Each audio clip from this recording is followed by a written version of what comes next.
Manager, you that shot me?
Every time it up, nice.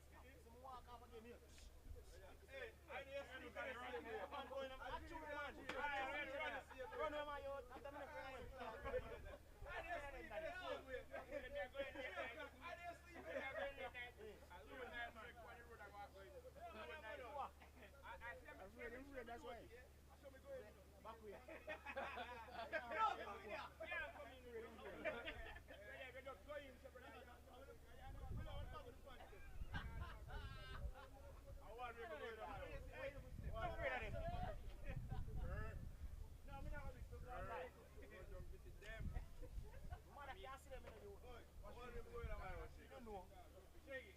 One people going away. One rascal, man. Alright, man. You're no good for general. I'm going to believe in that, you see me. No, they never told me. No, you know, just trouble yourself on the wedding. As long as you set them for them. For what? What people are saying about? Because I tell you, they don't just trouble yourself. Ah, you will go piss on them and you're right. And I'm going to go piss on them tomorrow, man. I'm going to go piss on them. It's not a tree, man. I'm going to piss on them. There you go. Yo, they have a cousin play football now. The man get up after 3 years. Yeah. Then see next man, the man too, they sell like a pampas. If you believe in it, you know, I true man. You don't have to believe in it, you know, I don't believe in it.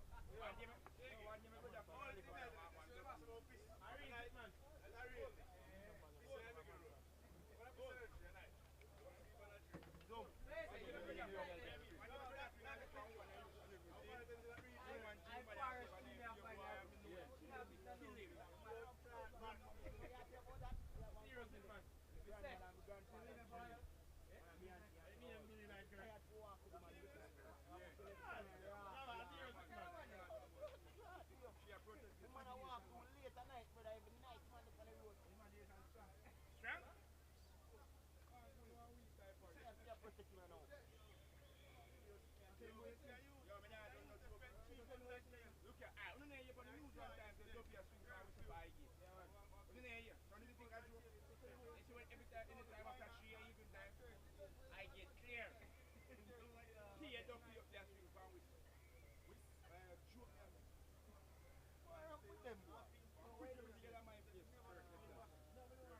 I'm pretty together my place. nothing never real say it. And then neighbor I want that. And two sheep right now. Neighbor daughter take off the daughter.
They all some place sit down yet and you just feel like it all hot. And all cool breeze are blowing you get a cool breeze are blowing you get a cold man. The man nobody. I tell you say, we sit down places already and breeze are blowing cool. I mean like a fire man. You can't tell me so. I regular shakes and I say me get people blood clot. Yeah, man, real man. Real science and double super real. Of course, man. Alright. Yes, you don't believe in science? And girl, I'm in place. When I put this truck and you focus, Oi, I put this truck. then they set up on your blood clot. Man, and she come out of the house, she put on the money. And you put this. Can't cut it because it's dead. Oi, She have just leave it. Put one foot this. they set up for one girl we had already, no man. Anytime you see that girl, Sit, me girl eyes get from thin far and away. this and that. I make it. Yo, they set up for one girl already. Sit, girl get thin and this. When they set it for you, you will attend and you believe. You know your Jamil say, we mad up. Yeah, Jamie said, Jamil we go past up. Believe you, believe. Come back now still. But yeah, tell us say you a real thing. real daddy. That you tell us, believe that. Anytime you do that.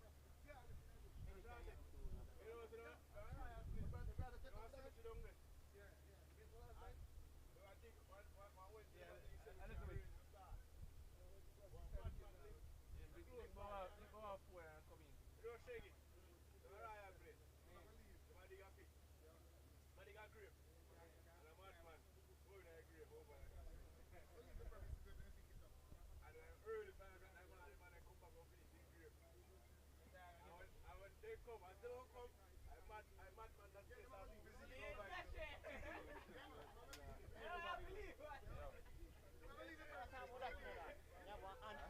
Dopey takes it from him. And one night they call him and the mother take Dopey from the yard, carry him back a center and that carry him back a cemetery. Never trouble back me auntie, never. Me don't know. Yeah, so spirit we didn't get in there dog. We didn't get in there and start. And that tongues and his skin in you. What? Baptized. Yeah, we call it rapid.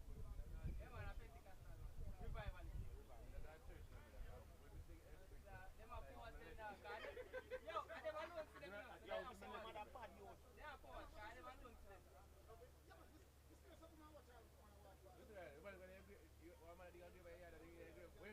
The man when I give go sleep over night. And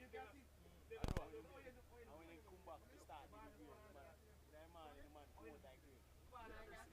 fuck. But they don't look alive, man.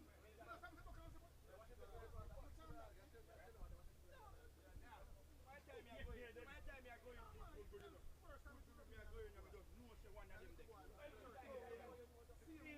the blood of Jesus against him. Yeah, the race dog and the youth come down for your bad man. Sometimes the place hot and you just feel like some cool breeze blow past you. Yeah man, I come round man.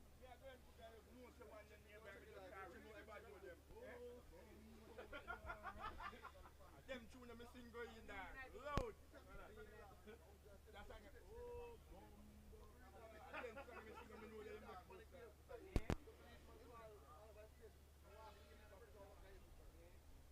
I know Duffy are cool on the place. One time Duffy used to be alone every love at night. All 3 o'clock my mother come out every morning. 2 o'clock, 1 o'clock at night.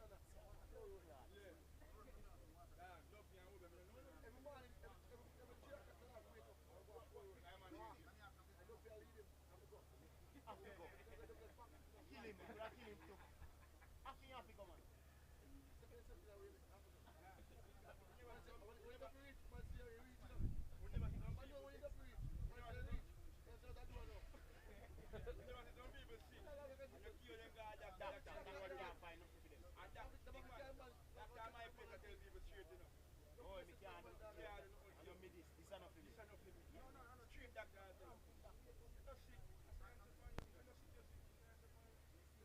You never go on TikTok yet and see all the pastor man I'll take up your topic. You don't feel like a joke? Yeah man, but juice. And you hear pastor tell us, come on. With the pastor them dog. Yeah, some of them part them with it.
Yo, Cole just passing best. You just afraid to say man passing best. That's passing best.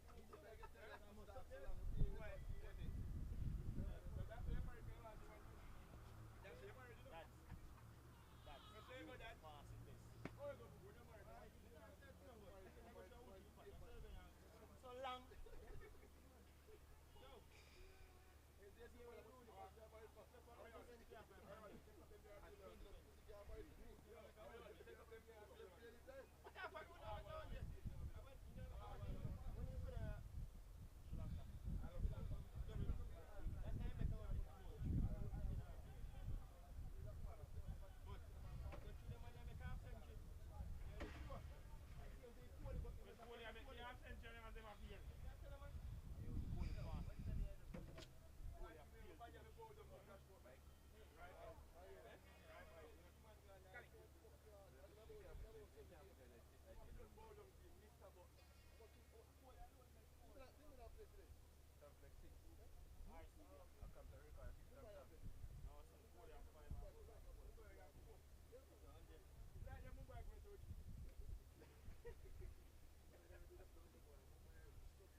Chemistry gone blow. I got him brother.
Me that me have to tell him morning, Tippy.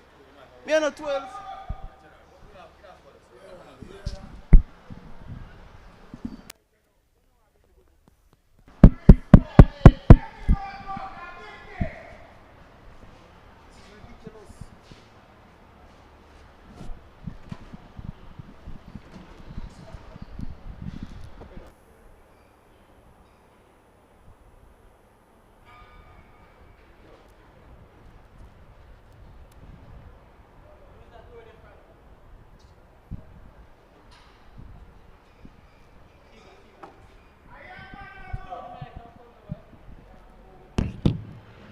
brother have a youth? You have a youth?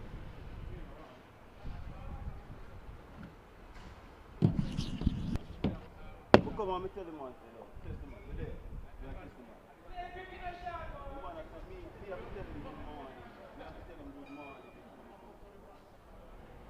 Me not have to tell him good morning, brother. Me not look no friend. Me not look no friend. Me just ask his mind for work. Me not tell him morning, brother. Me not tell him morning, brother. I come lift up things like you want lift. Lift who? Brother, do what you do, man. I don't deal with it.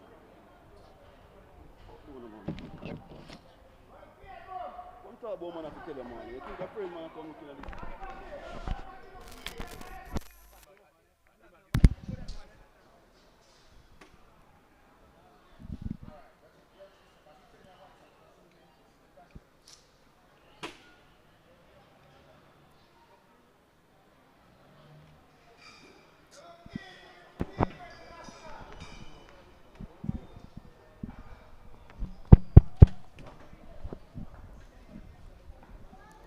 It's Christopher Powell for the Surrey Risers to both to Jermaine Blackwood. A full delivery. That's it to the right of extra cover. The man at long off comes around to his left, does the fielding, and sends in the return. And 2 more runs to the Surrey Kings, who are unbeaten in the competition. 2 from 2. Jermaine Blackwood along with Kennard Lewis, the opening batsman. And they have done some seriously good amount of work so far, the pair. Outside of the first game where Blackwood failed, Lewis did well, and both did well in the last game. As we say good morning to Chris A. Gale. Very good morning, Jerome Foster. Pleasant morning. We expect to see some more spectators in today. It's a Saturday, and there's a lot of activities here at Sabina Park today. There's lots of activities on the field as the umpire consult. This is expected to be a good matchup. The 2 dangerous Blackwood, Lewis at the top being very dominant. Christopher Powell playing his first game of the competition. Surrey Risers have lost 2 from 2. That's short, and that's held down to third man. O'Shane Thomas goes back, but drops it into the boundary for 6. That's a big moment in the game. The plan worked. There was short, there was third man and long off back on the boundary for Jermaine Blackwood. Hard into the pitch from Powell. Probably should have been taken. It goes for 6. The score goes up to 9 without loss. At his standards, that one should have been taken. At least save the boundary. Something, but I don't think that ball should have gone for 6. And that's a shot that Jermaine Blackwood fancies himself playing. He plays it in Test cricket. And definitely he's not going to need that invitation to ramp it over the slips down to third man. Powell again into Blackwood. It's cues down to third man again, but it goes for 6. I don't think he was in control of that one, Blackwood, for sure. But so good is the bat, and so much pace is on it from Powell. It flew off the outer edge and over the head of O'Shane Thomas, who had no chance this time.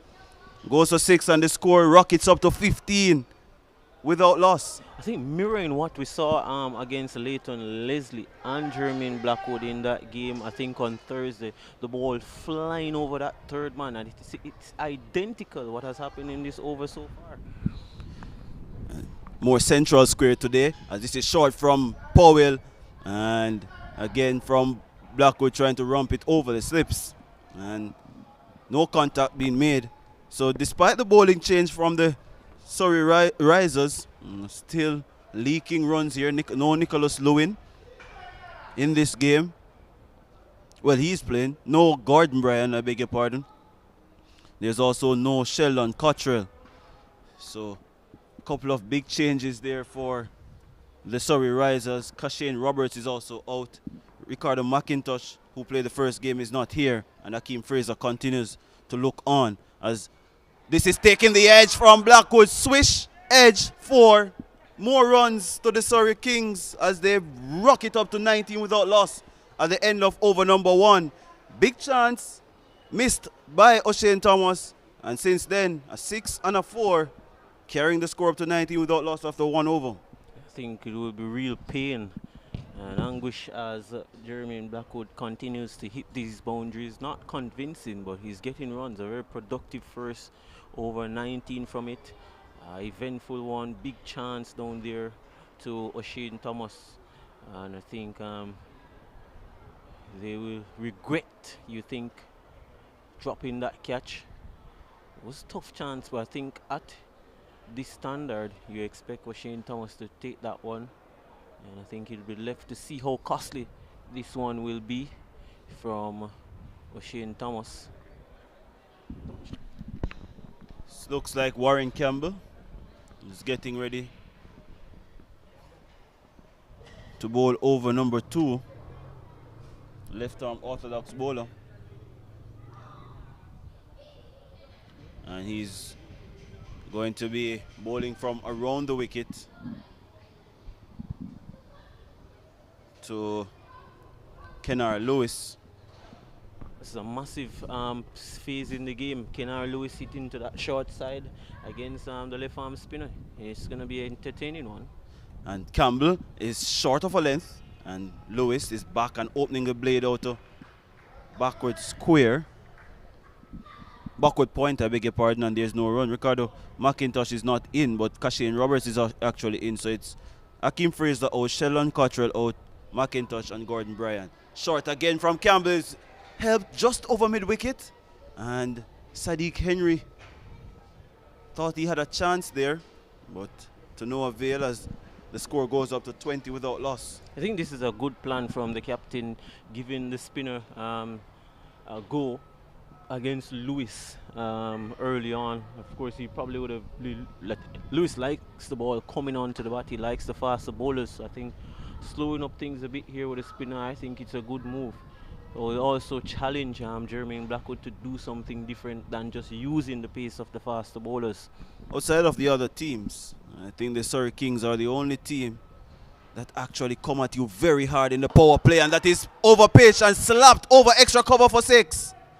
Too much width from Warren Campbell, and felt the full brute force of Jermaine Blackwood. And the score now goes up to 26, and the diminutive Blackwood, he's up to 24. That's his third 6 and 2 4s in that inning. So Blackwood going about his business militantly. And this is short and bang to mid-wicket. Misfield from Sadiq Henry, and they get a single, and the score goes up to 27 for without loss. Sloppy work there from Henry. You don't want to be doing that when the batsman is on the charge. It really just make matters worse for the bowler. I think that was a good shot though from Blackwood over extra cover. The width was on offer. Campbell around the wicket to Lewis, so he's tucking this to short mid-wicket. Unlike Kennar Lewis to be pacing himself in T10 cricket. Normally goes. You think the spinners just have him second guessing at times. He just loves the faster bowlers. Deep mid-wicket, long on the boundary on the onside. That's speared in down the leg side and collected by wicket-keeper Chadwick Walton. But the first extra of the innings, score moves up to 28 without loss.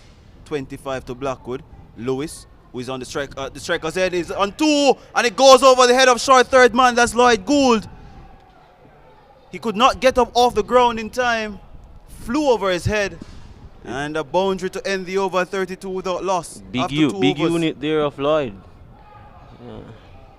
Stretching. I think probably Thomas, probably one of the other guys who would have gotten to that one. Yeah. Or somebody who is a little bit more athletic. I think the ball it came to him quickly. I don't think he got close to it any at all. His reaction was very slow. Did Gould. No Shane Thomas as yet? I think he's getting ready now, as the power play has been relaxed, and probably a smart thing to do from Chadwick Walton as well. The whole point of Kennar Lewis scoring quickly is always with pace on the ball. O'Shane Thomas gives you that, and maybe him bowling with a relaxed feel as well can allow him to be a little bit more comfortable. I think with a start like this, how do you play it from here? I would be really good to see they are now taking that power play, it seems. But I think with a lot of batting left in this team, I think they they have to ensure that all their power hitters comes in and try to carry on this momentum.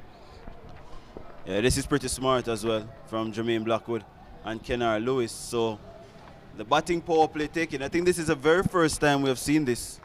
Well, they did this the last game as well. In the first 3 overs, they were chasing 90. I think for me it's good. I think they're looking to go on with the momentum, keep this run scoring going. They're at the crease. They know they can maximize from the power play. Third man, deep backward square out. Short from Thomas to Blackwood, who is trying to evade the length and then use the bat to ramp it over the wicket keeper. Misses everything, and collected by Chadwick Walton. Blackwood an interesting batsman. He doesn't really pull the shorter balls. He definitely backs himself to play that ram shot over the slip, over the keeper's head. And the line of attack has been short to him. And of course, if you go full, he's going to look to hit over that mid-off, long-off region. Thomas again to Blackwood, who's cutting that backward of point. Good save by Warren Campbell. A shy at the stumps. They scamper home in the end. Lewis would have been a goner there. Yeah, that looked pretty close to me. Brilliant work at backward point from Campbell. 2 deliveries from O'Shane Thomas, a dot and a single. I think this is the key matchup in this phase. Thomas to Kennard Lewis, and for the risers to have any chance in this game, they need quality from Bulai and they need quality from Thomas. They need to get Lewis and Blackwood out within the first 5 overs. Yeah, we didn't see much of Bulai in this competition. I think for me that's a big disappointment to not see the left arm Chinaman bowler bowling his full allotment. Thomas to Lewis, and that is going out to South Camp Road. That has gone a million miles into the air. That's a massive hit. That's one of the biggest sixes that I've probably seen here at Savannah Park, Jerome. That's a massive hit. Yeah, he picked it up pretty early, did Kennard Lewis, and he absolutely destroyed it over square leg. Well, Thomas is standing in dismay, but my word, that had some air on it. Yeah, I lost sight of the ball for a moment because that was a humongous hit. I think it cleared everything here at Savannah Park. It cleared the stands. It cleared the lights that we have there on the eastern side. It went a massive long while onto the road of Sound Camp. That's a massive hit. That's the kind of power that Kennard Lewis possesses, and I think it will be one of real danger and fear into the other teams that is watching.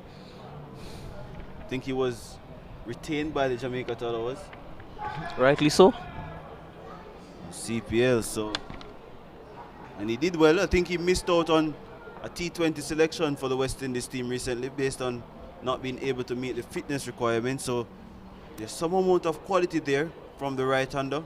Hits the ball a long way. Packs a punch, does Lewis. He stands in his guard and waits on a full delivery from O'Shane Thomas outside the leg stump. And the appeal goes away, but the run is added, a leg by to the total. Lewis is 12, and the Surrey Kings facing another Surrey County team. The Risers, they're 40 without loss.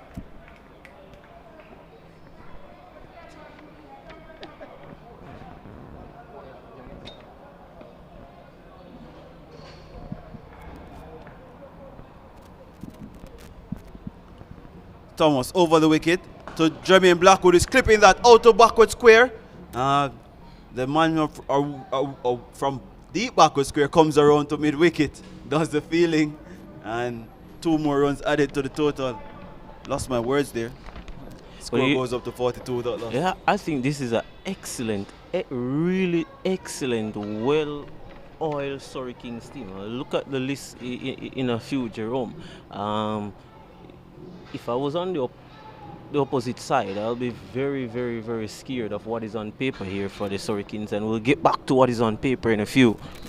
So 1 delivery to complete the batting power play over, that is in over number 3, 2 mandatory, and the 1 optional can be taken between 3 and 9. As this delivery is down the leg side from Thomas, he has to reload. That's called a wide. Scores goes up to 43 without loss. Jermaine Blackwood on strike on 28. Kennard Lewis with probably the biggest 6 hit in this tournament so far. He's on 12. You talk about this lineup: Jermaine Blackwood, Aldine Thomas, Kennard Lewis, Orion Williams, Andre McCarthy, Brad Barnes, Andre Dennis, Shalom Parnell, Romario Edwards. Excellent team. Thomas over the wicket and that's down the leg side again. A chance for a run. Run out opportunity is for Chadwick Walton. He misses the stumps, misses everything. But they scamper home, so that's 2 wides. And they're now 45 for without loss. The Surrey Kings marching on. They're scoring at almost, well, over 15 runs per over at the moment. See Kurt McKenzie name on the list. Disappointed that I have not seen Kurt McKenzie in the tournament so far, unless he's carrying an injury. I'm not sure, but well, the way Lewis and Blackwood is batting, it's kind of difficult to find him batting anywhere before number 3 or 4, and McCarthy and Williams comes next. So that's a full delivery from Thomas to Lewis and Yorker, and dugout down to long on. And at the end of over number 3, the Surrey Kings sent into bat. They are 46 without loss. Yeah, I was saying Kurt McKenzie. I don't think this is his strongest suit. I have a lot of time for Kurt McKenzie actually. I think he needs time. He can actually get the ball as well, and he was a part of the Tallowers team. I don't know. I'm of the view that a competition of this magnitude playing locally, that he should be somewhere on a team in the 11. Yeah, probably in the wider scheme of things. You're probably right. But I think in the context of this Kings team and how they want to play, it's going to be difficult. It's going to be difficult for him to bat in the favored position, which is to get majority of the balls to face. Well, all we're saying now is painting a picture of how dominant, how dangerous this Surrey Kings team is. We look at the top 4 players there in Jermaine Blackwood, Aldine Thomas, Kennard Lewis, Orion Williams. Well, top 5 all have first-class experience, and I think that will count. And a couple with West Indies. So, yep. Yeah. So it's going to be Warren Campbell again. And umpire Chris Taylor is standing as that is hammered out to deep cover. 1 more run added to the total. It goes up to 46 without loss.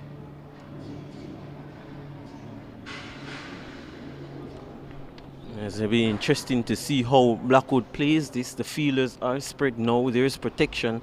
He's mostly dominant when... And he's bowled him. He's mostly dominant when the field is in. A big swing across the line from Jermaine Blackwood. Was trying to hit that over mid-wicket. Slower delivery from Campbell was straight and pegged back, leg stump. And the score now 47 for 1. The Surrey Kings, Jermaine Blackwood departing for 28. As we see Andre McCarthy make his way out to the crease.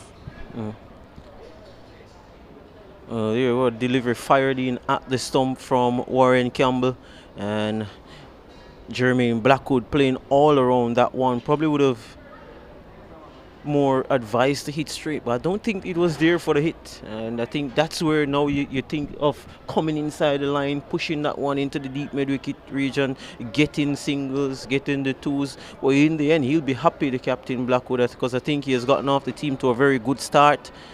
And it was going to be, now brings Andre McCarthy, number 22, on his back. I agree with you there. I think that delivery wasn't full enough for him to go across the line, and wasn't short enough for him to pull either. So maybe could have just respected that delivery from Campbell and just adjusted by working it through the onside. It was vacant. There was nobody at mid-wicket in the circle. So maybe just working it and grabbing 2 to deep mid-wicket would have been a better option, but he departs. I think at this stage, should the Kings continue at this rate, they will get what? 121 runs from their 10 overs. which I think would be a challenging total for the Surrey Risers. So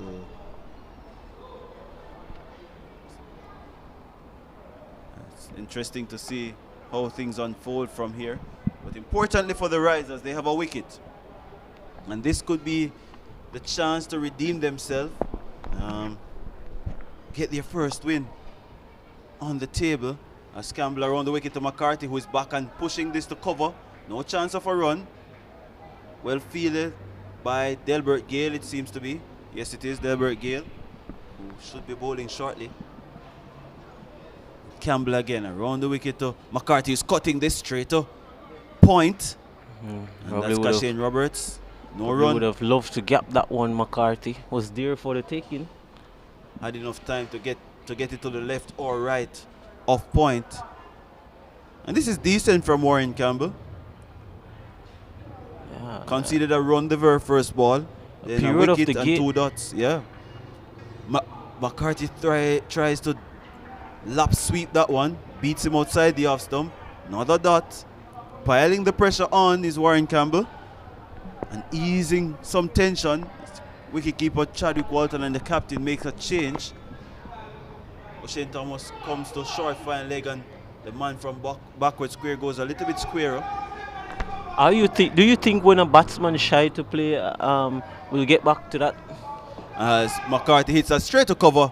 But when the batsman shies to play in a particular region where there is space, then you see the captain just, hey, I'm going to plug that gap. Is it probably that the captain should have leave that gap and then tempt the batsman to play whatever shot, because it did not work on that occasion for McCarthy, and he probably could have, the next time he could have probably get out?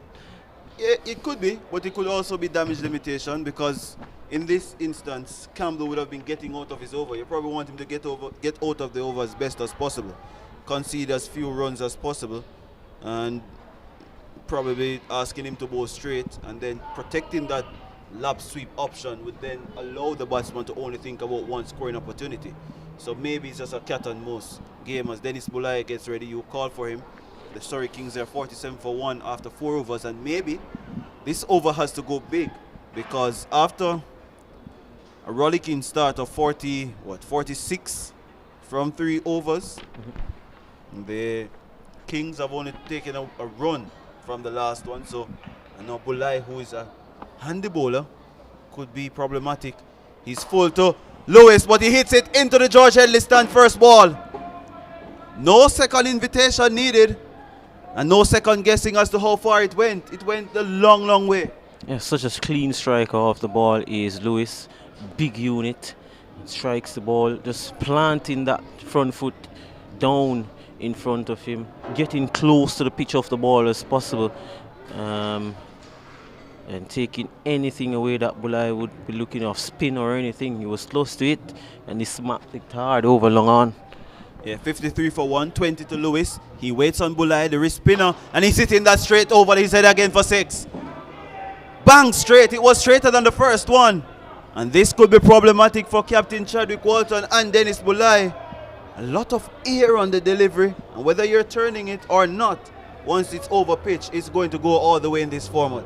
Serious ball striking there. It was up, it was in the slot, it was asking to be hit, and he has a long reach also, is Kenard Lewis, and getting close to that one again, launching that one over wide long on. Well, straight, pretty straight. That one went straight as a die, not wide. That's a good hit, and that's important that he's hitting straight, Jerome. Yeah, I think the first thing that he needs to do, Bulai, is to pull his length back and then probably bowl the Chinaman, the wrong one, that goes across Lewis, because Lewis is trying to hit between long on and mid wicket. Get him hitting across the turn of the ball or the movement of the ball, but again the ball is a pretty new one. It's only 4 overs old. Yeah, something is gonna have to give in this over. I'm pretty sure that Lewis is gonna go again. He should. That's what we like, as he goes over offside this time into the long off boundary for 6. Well, he cleared long off in less than a minute, or less than a second, I might add. O'Shane Thomas was a mere spectator. The score rollicks up to 65 for 1, 3 sixes. Can we see 6 sixes here? He's up to 32 from 12 with 4 sixes and 1 4. 28 runs in boundaries, Kennard Lewis. Fine ball striking. It's a Saturday here at Sabina Park. We expect a few fans more to be in that was in before the week, and I'm pretty sure they will be treated to something special. Because Lewis is definitely on the charge here. And he's running out of ideas now, Bula. He's considering every option at the moment. He's now called in the man from deep square leg. He's come behind square, short. So this is short and it's hit in the air. It's number 5. Yes, it is. 5 sixes in the over for Kennard Lewis. That's 34. Sorry, I beg your pardon. I'm in a rush as well. Two more to go. Two more to go. It's 71 for 1. I think everybody here will be cheering on Kennard Lewis. Yes, this is what we come to see. We come to see this. I mean, Dennis Bulai, he shied away from the bowling the other day, and probably you can see why. But this is a massive point in the game. And we might add that Dennis Bulai should have went to the St. Kitts Patriot, I think, last year. But I think because of COVID, he didn't go. But this is an excellent exhibition of ball striking from Kennard Lewis, retained by the Jamaica Tallowers, plays in the Dubai T10 cricket competition. But hey, we're in the Jamaica Dream T10 cricket competition here at Sabina Park today, and oh boy, he's putting on a real treat. All right. So 2 balls to go, and this is hit flatter and anticlimactic end. I think that was right up there, Jerome. That yeah, was he missed absolutely right up there He missed in the arc. Should have been out of the park. He was in the arc actually. Probably the fullest of all the deliveries he has bowled so far, Bulai. 25 runs conceded in the over. After a wonderful over from Warren Campbell, everything has gone back in the favor of the Surrey Kings, and the pressure that Andre McCarthy would have been under based on the 4 dot balls that he soaked up in the previous over. He now gives himself some more time. Yeah, and full delivery, smashing that between mid-on and mid-wicket. Cashin Roberts does well with a big boot and restricts the scoring to 2. And 27 runs conceded by Dennis Bulai. At the end of over number 5, the Surrey Kings inserted to bat. They are 74 for 1 against the Surrey Risers in match number 9 of the Dream 11 Jamaica T10 cricket competition. And we see number 3 getting ready to come on to bowl. That is Andre McDonald.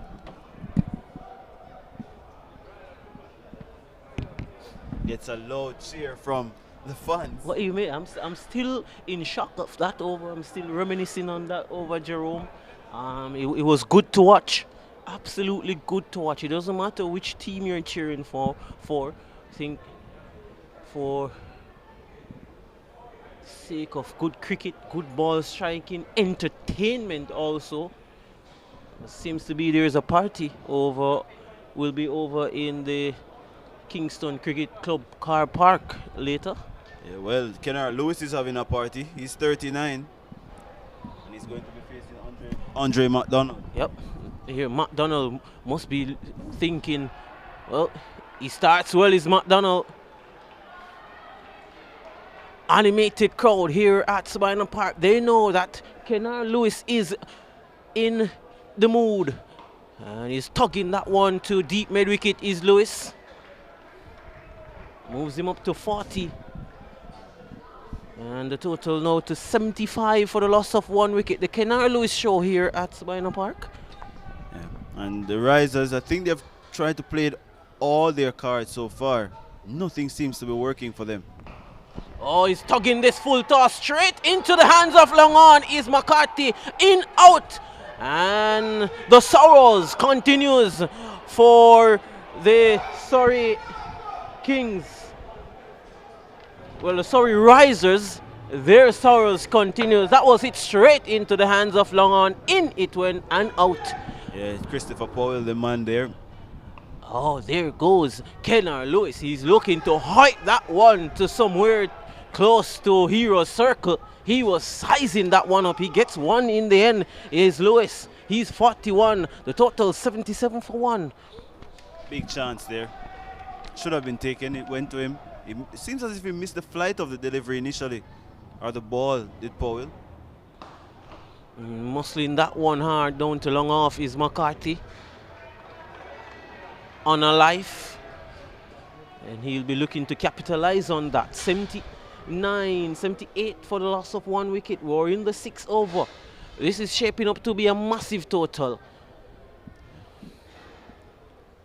Oh, it's a loud shout. Yes, it looked pretty close. It looked very much adjacent there. Kennard Lewis not happy with the dreaded finger of Chris Taylor. But it looked pretty close to me, Jerome Foster. What do you think about that one? He was on the back foot. He was in deep. Oh, yep, that's plum in front for me. That's yep. dead plum. I don't know what he's probably questioning the wicket because it seemed to have kept a little bit low. But I think he misread the length of the ball. It should have been forward. And a timely wicket, Andre McDonald coming in and getting his rewards. A lot of cheer for him actually in the stands. And a good over because he had a missed opportunity from Andre McCarthy. And he plays a boy stone, I get to understand. It was a good delivery. It slide on also. Went on rush Kennard Lewis for pace there. He's cheered because I think in the context of this game, 41 from 20 deliveries, that's 29 deliveries is Kennard Lewis. That was a massive innings in the context of the game. He's set up this game nicely for the Surrey Kings. Yep. New batsman Jevor Royal has made his way out into the middle, making a few runs across the turf to get himself warm. Of course, Foster, in this game you have to stay warm all the time. Fast pace. Yeah. And we see a bowling change again. Powell, who went for what? 19 in his first over. Had a missed opportunity at third man by O'Shane Thomas. Orion Williams not coming out to bat today. He normally bats at 4. And Jevor Royal, who strikes it a long way. But this could also be a chance for the risers to claw things back from what potentially looked like 130, 140 to maybe 110. Chance for Chris Powell to redeem himself also. He's bowling to Andre McCarthy. McCarthy's banging that one straight back to him. And was hit very hard. Another full toss. McCarthy hitting that one hit straight. It was a tough chance. I wouldn't even consider it a chance, Foster. Yeah, it would be difficult. Those have to stop. He just stretched out his big palm. Was waiting or hoping that everything worked with him.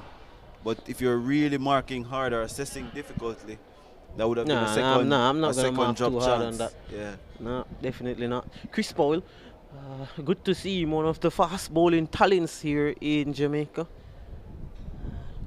Strong and tall. Oh, there goes the flashing blade of Jevor Royal. He's carved that one over backward point for 4. And the run scoring continues. 4 beautiful runs to Jevor Royal. And with that now, the total will go up to 83 for the loss of 2 wickets. And Royal is 4. With him is McCarthy on 5. Yeah. And that, I don't think that was the intended area for Jevor Royal. He was trying to go over the head of Dennis Bulai, who's at extra cover on the ring. Got that out hard, but the pace of Powell carried it into the boundary. Yeah, you talk about pace there, Jerome Foster. I'm thinking this one has to be pace off. He has to go pace off. And probably, well, there's no mid-wicket, deep mid-wicket, but still, I think he has to go pace off. He looks for that York and beautifully executed there from Powell. Yeah, that is the plan based on the field. Has to go wide with deep point because there's a short third man. There's a square point, and then there is extra cover on the boundary and long off. 3 men out on the offside, long on and deep backward square. So the short ball might be a double bluff ball, but it won't be the consistent length. The only risk with that delivery outside the off stump is if it peels off the outside edge down to third man with third man in the circle. I think that's the only risk, but I like it. I would probably take the man from extra cover and put him behind point as well and carry the deep point square. Give me some more protection. It's beautifully bowled right up there from Powell. So Powell making the adjustment nicely, coming back nicely is Christopher Powell.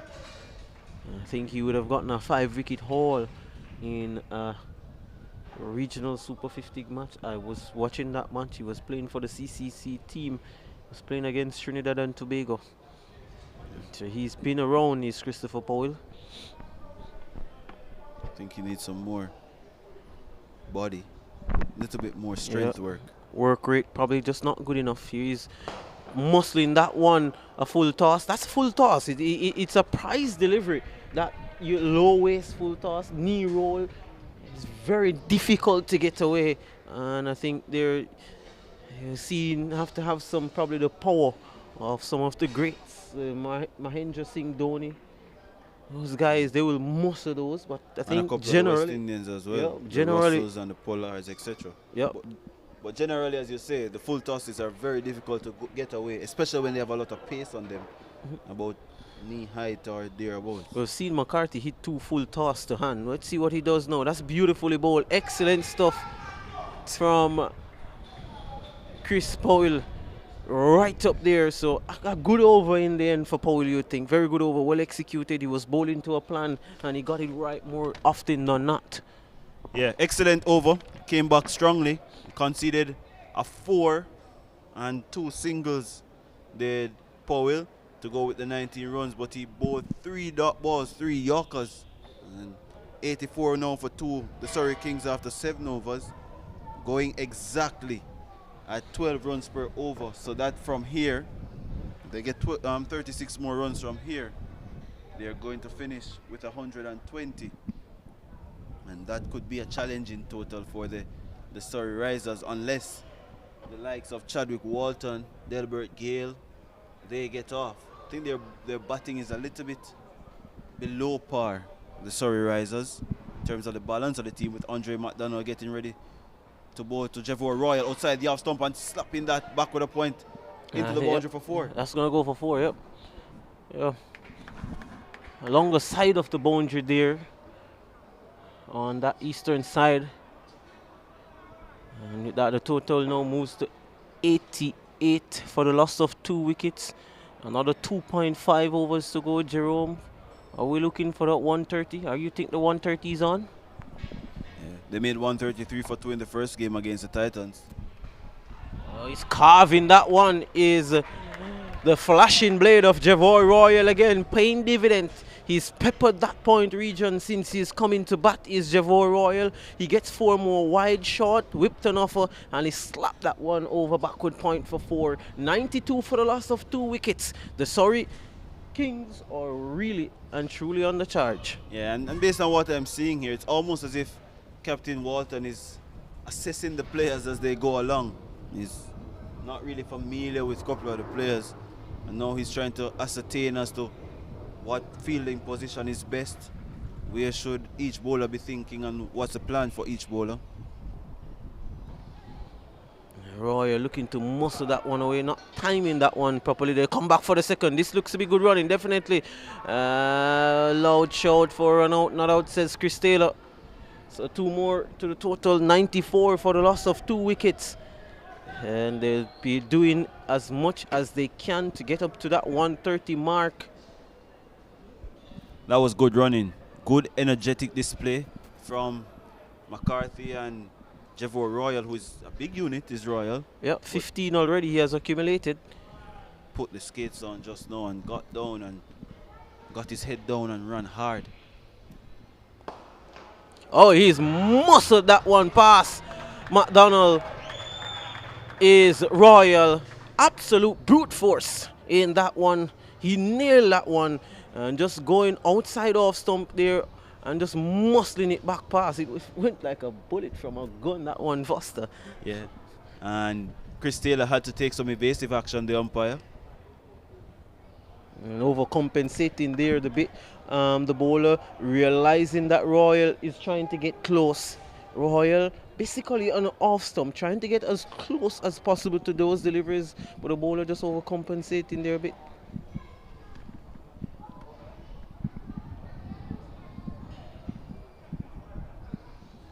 .99 for 2. 2 deliveries still to come in over number 8.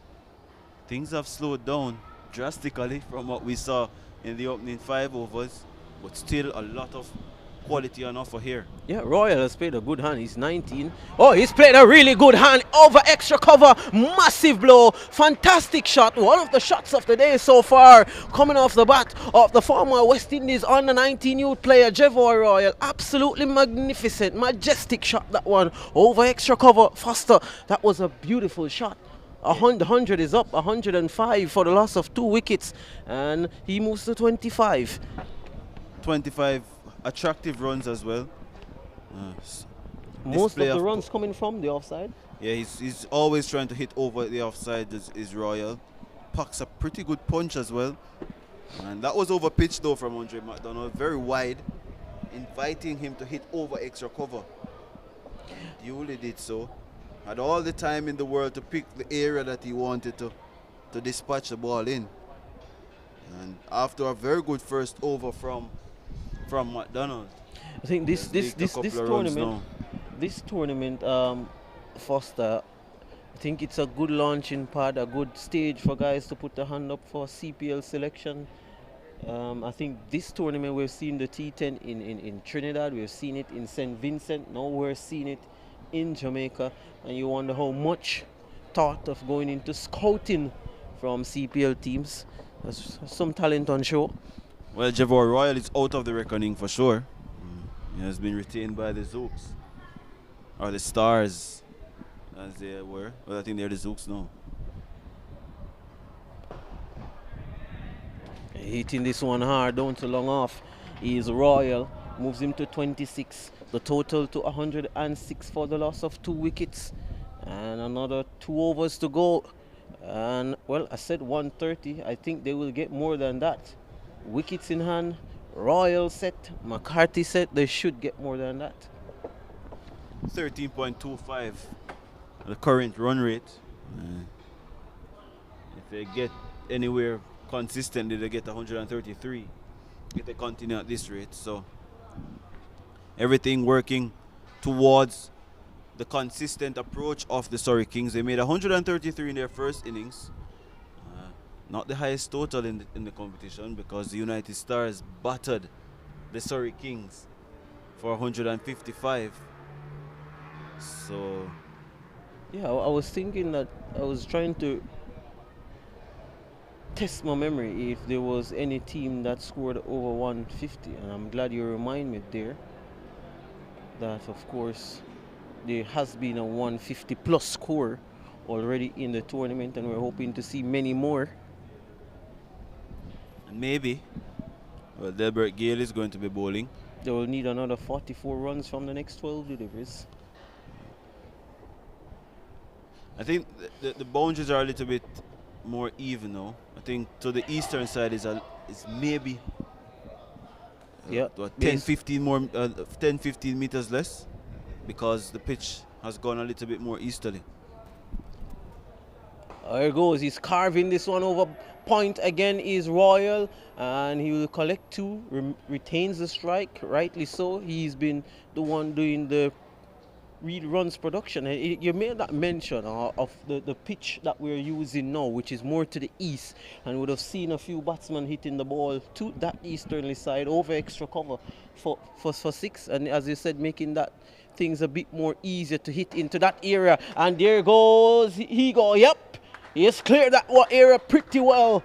We were just making mention of that boundary on the east to the mound section here at Sabina Park, over to the digital scoreboard, and they went Royal, smacking that one over the mid-wicket head, and he had no chance. Here is Delbert Gale again. He's muscling this one straight down to O'Shane Thomas. And with that, the total now moves to 114. I can tell you there's some 115 for 2. Royal moves to 30. Yeah, 35 Royal moves up to. He's going real great guns, is Royal. Oh, there goes McCarthy. He gets into the act. He's absolutely nailed that one. He has sized that one up nicely, McCarthy. And he has launched that one over wide long on for 6. That will do his confidence a real great of good. And he'll be thinking now, McCarthy, that he can launch probably the next couple of deliveries. 121 for the loss of 2. And getting close to that one, McCarthy, and launching it. Yeah, too close to him from Delbert Gale. Gave him enough time to get under that ball. And there goes McCarthy again. Has he gotten enough of this one? There's a fielder circling around. He won't get to that. So McCarthy has finally found his range, and he has muscled that one over the head of Delbert Gale. Magnificent batting from McCarthy. 2 sixes so far for him. He now moves to 17. The total 127 for 2. And Foster, McCarthy definitely has found his range. Yeah, he's found it. 127 for 2 now. Mountainous task already for the Risers. They have to climb this one. And McCarthy, who was struggling to score earlier, found his range, as you rightly said, and he's trying to hit with the turn of the ball, but I think Delbert Gale is bowling a little bit too close to him. And he's going again, is McCarthy. I think this time he's going to hold out to long on. He does a simple catch on the long on boundary, and McCarthy not getting enough on that one, and he perishes. Sweet revenge for Delbert Gale, but you think job done for McCarthy. He has to go now. It's that time of the innings, and the total 127 for the loss of 3 wickets. Good catch from Kashane Roberts. Judged it to perfection. Was in the air for some amount of time. Didn't generate enough power. Andre McCarthy lost his shape, as we see there on the replay. Just couldn't manufacture any amount of height on that, nor power, based on his range. And wicket for the Risers, their third. And the Kings 127 for 3. One delivery, 1 over, I should say, to come. This is a very important phase of the game. Orion Williams is joining Javor Royal, and he will be on strike. O'Shane Thomas, I saw the Chris Gale 6 against, I think it was Christopher Mpufa in the World Cup here in 2007. That went over the north stand from the George Headley end. I am sure that ball from Kennard Lewis touched the skies. It went that high. So Thomas conceded that 6. Will be bowling to Orion Williams at 127 for 3. Yep. Thomas to finish up proceedings for the Surrey Kings. And muscling that one down to long on is Williams, the new batsman. Brings Royal on strike, and fittingly, Royal will look to put the finishing touches to this innings. So far has been a very good one for the Surrey Kings, laced with 6s and 4s off the bat of Blackwood and Kennard Lewis, Royal, McCarthy. Those 4 responsible for this target so far. A few field changes. There's a long off coming into mid-off. A deep backward square leg, mid-wicket. Long on the boundary, deep extra cover, third man, point cover, short fine leg. And that is what O'Shane is operating with. He's tugging that one into the mid-wicket region. They definitely have to come back for the second run. It was a lot of space on that mid-wicket area, and they do get 2 more. Royal moves to 37. The total now will move up to 130 for the loss of 3 wickets. Yeah, good running. And Orion Williams being the protagonist for that. He initiated the call, needed 2, shouted immediately, and got 2. So 130 now up for the Surrey Kings.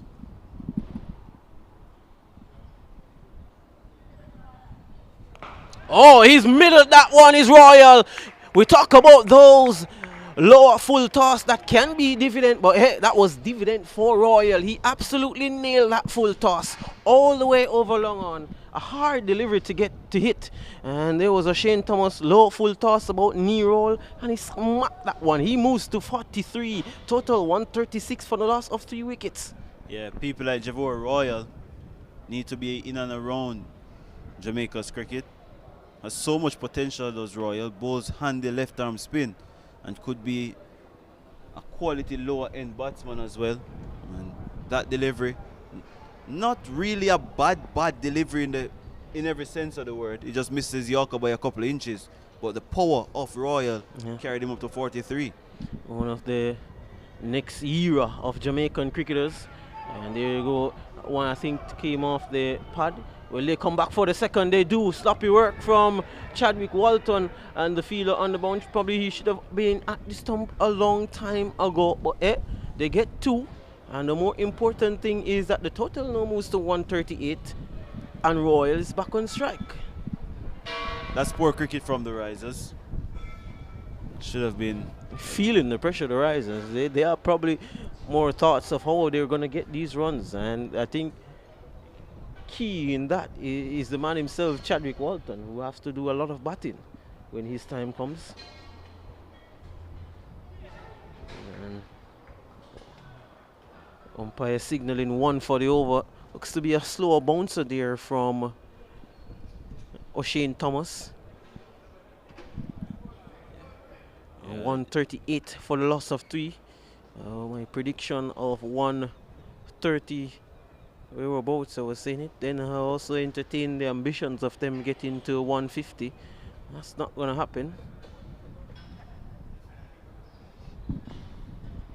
It's Thomas now to finish proceedings. That's one is hit hard. Will they go through for the second run? Bet you. Or Rain Williams is like a bullet between the sticks. But yeah, in the end, so they had to go in the end, but in the end I think it's been a brilliant innings from the Surrey Kings. Royal doing the finishing touches to the innings. 45 he goes dismissed for, much to the appreciation of his teammates.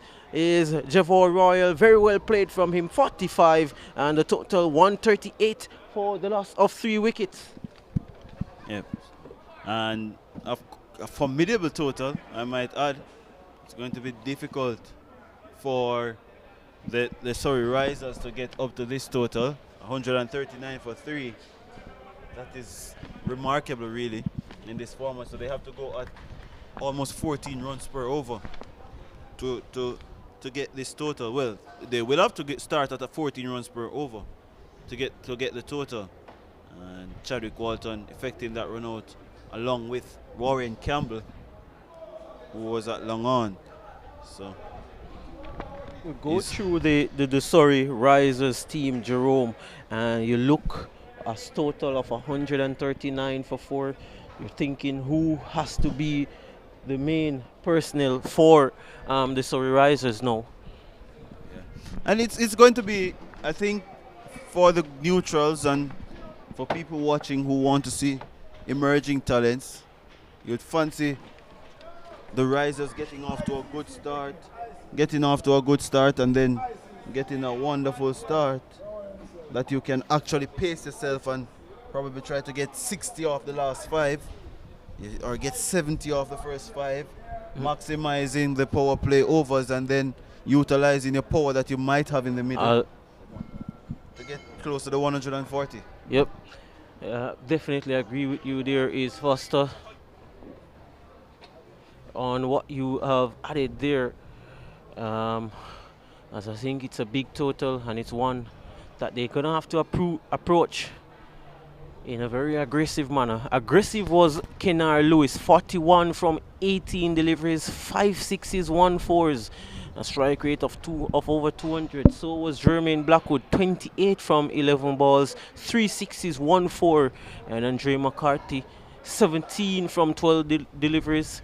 Javor Royal, 46 from 18, 4 4s, 3 6s. I think he was very good, Royal. He was run out of the last delivery, and I think that was a good hand from the youngster. The bowling for the Risers, Christopher Powell, 2 overs for 25 runs. Warren Campbell, I thought he bowled very well, 2 overs for 14 runs. O'Shane Thomas, 2 overs for 25.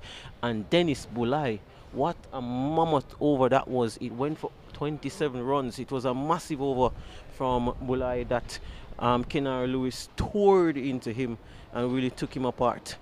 Yeah, And that was probably the game-changing over, because the over before that went for only 2 runs from Warren Campbell, and then there was an onslaught from Kennar Lewis that really transformed the game. At one stage, I had it wrong as 5 sixes, but it was 4 straight sixes. And the over 27, that's massive in any format, much less a format where you are expected to be the leading bowler. So, yeah, 140 doesn't make on a the good board. read at all for Bulai. Yeah, and he hasn't been bowling Much, yep. in the tournament. Well, we'll be back for the reply in a couple of minutes. We'll take a break here at Sabina Park in the Dream T10 tournament here. Exciting stuff here at Sabina Park.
Right, so Andre Dennis to bowl to Chadwick Walton.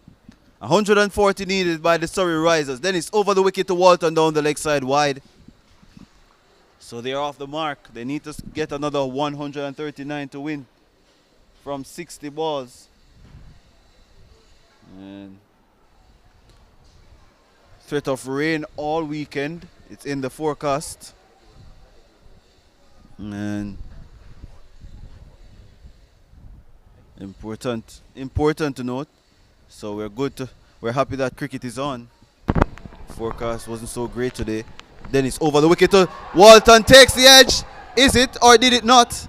Umpire says not out. There was a loud appeal. It beat him though. That was a beautiful delivery from Dennis. Was shaping away after touching down and about middle and off. And the score remains at 1 without loss, a wide. First legitimate delivery bowled of this Surrey Risers innings, but it will be interesting to see where that ball pitched and what happened after. It was wonderful delivery from Andre Dennis. He's ready again, number 13 in his back. Overcast conditions, and that is swinging down the leg side. Nice movement collected by wicketkeeper Aldin Thomas. Good pace also. A nice pace. Showed that in the second game. But he also has good height. That is important. Yeah.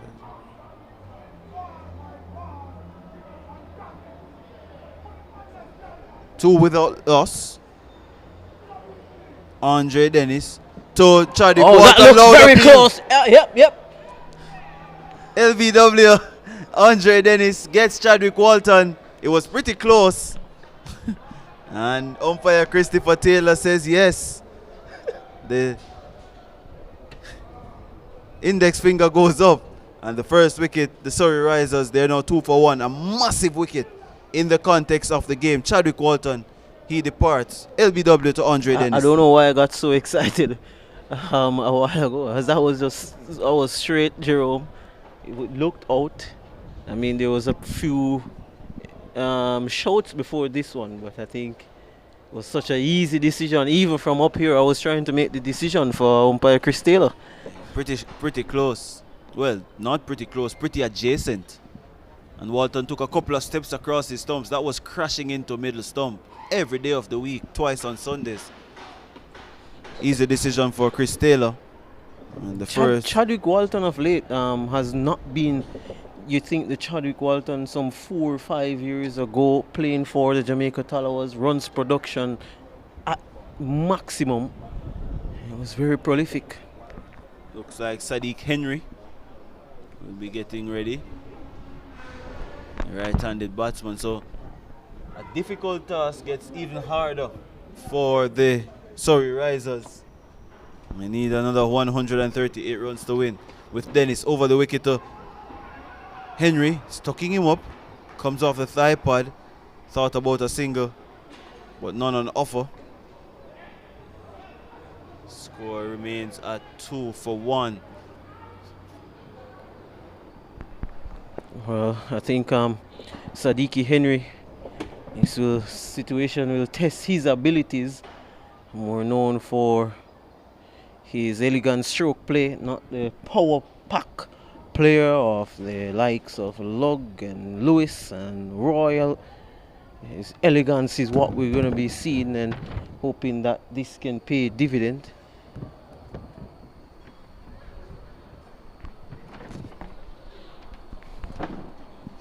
See a change in field, an attacking approach here from the Surrey Risers. This is far from what T10 cricket is about. A short leg in the captain in Jermaine Blackwood. With Dennis getting inward movement to Henry. It comes off the top of the bat and drops well in front of the wicket keeper. Not handling the short delivery well, this Sadiq Henry. And should have done a little bit better. It wasn't that quick from my recollection. And the ball just popped up. And luckily for him, he stays at the crease. That would be been an excellent, you'd say, planning going into execution if that had happened. You see Blackwood will station himself at back pad, looking for that lobbed up catch. So Dennis to Henry's crashing that backward up point for 4. That's sweet. Got on top of the bounce quite early and found the gap precisely and into the boundary for 4. The first one of the innings. And it's now 6-1, and the experiment of the short leg goes to waste as Blackwood sends the helmet off the field and goes back into the slip cordon. That's what we're going to see from Sadiki. That's how he plays. He's a stroke player. He's not the power pack player, as I mentioned earlier. So he's going to look to stroke the ball around, find the gaps and pierce the field, and that was an excellent shot. Then it's to Henry, who's charging and hits it straight back at the tall bowler, and he fields on the second attempt. And at the end of over number 1, chasing 140 for victory, the Surrey Risers, they are 6-1 here in match number 9 of the Dream 11 Jamaica T10 cricket competition. Well, they're already behind the 8 ball, Jerome. We remember the first over of the Surrey Kings innings. They were 19 from their first over. Here we have the Risers just 6-1. So they're definitely behind at this moment. Already 8 runs behind what they should have been, based on the required run rate. Cricket isn't really cast in stone. You could actually have you could have overs that actually balloon the scoring rate. And for the sake of the game and for the sake of us, you probably want the Risers to find a way to be entertaining and get runs at will. But that's not how things always apart happen. from Chadwick Walton, though, there's not really much power players, you'd say, in this Risers team. They're most like stroke players. Nicholas Lewin, the West Indies under-19 invitee, waits on Shalom Parnell, and that's outside the off stump, taken by wicketkeeper Alden Thomas. And the score remains at 6-1 after 1.1 overs. Such a good team, I think, this Surrey Kings team. A platter of fine power players at the top of the order as it relates to their batting. Now we have the likes of Parnell, left arm. You saw Dennis earlier, right arm fast bowler, bowling good pace. So they have good variety. Parnell over the wicket to Lewin, who is hitting this high over mid-on. Well, it doesn't get over mid-on entirely. It goes to the right of mid-on. Kenar Lewis tracks around, and they get a single. Lewin is off the mark. He's up to 1, obviously, and the score progressing up to 7-1 inside over number 2. Somebody has to play that defining innings, that game-changing innings to really threaten this total, a big total, 140. They need for victory. It will be Sadiki Henry the man. He's shown some intent early, Sadiki Henry. And he's beaten outside the off stump. That's sweet from Parnell. Angling across naturally. But it's almost as if it held its line, with Henry expecting it to come back in. That's a good delivery from the left-arm pacer, who plays for Melbourne CC in our domestic competitions. I'm trying to make up what if the is it that the bowling is good, has been good, or the approach has been cautious. I will go with the view that the approach has been one of caution so far. No real. A slip is in play as Henry advances, but is nowhere close to getting towards the ball, and just a wild swoosh and another dot ball. This is what, the third, well, the second dot ball of the over. Yeah, I think good lengths there shown by Parnell, hitting that hard length that has paid real dividend for the faster bowlers. Once they go short and hard into the pitch, they most time get the desired result, a dot ball or a wicket that they want. Parnell to Henry, he's angling into his pads, misses out, ball takes a thigh pad, and they get a leg by. Score goes up to 8-1 over number 2. The Surrey Risers, that is. I think Risers now have to find that injection in the innings. You have to start finding these boundaries. I just think this game, each delivery, bold, the task getting a bit more challenging. As They're you really see. behind the 8 ball now. Yeah. The Surrey Risers, the 132 needed from 48 balls. This is nowhere close to what they expected as a full delivery to Nicholas Lewin.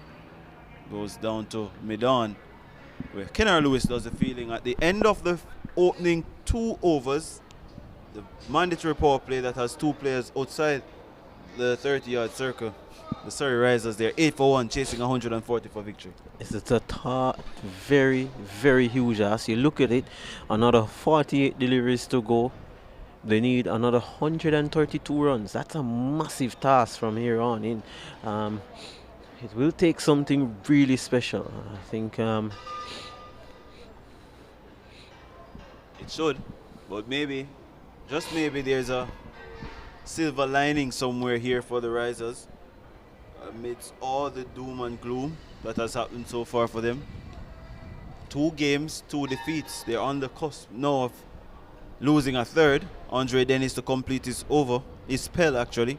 He's 1 for 6, took the big wicket of Chadwick Walton. I think Walton would have been the only scare for the Kings in terms of getting close to this 140. He's over the wicket to Sadiq Henry down the leg side, 2 wide, is called wide. Good take by the wicket keeper actually. you said 2 from 2, Jerome, and you look at the makeup of the Risers team. You on paper, they're a name, they're brand names. You'd have to say the likes of Sheldon Cottrell would have featured for them, O'Shane Thomas, Chadwick Walton, Dennis Bulai. They're brand names in that squad. Delbert Gill, Akeem Fraser, Gordon Bryan, who was played for the Yep. Scorpions.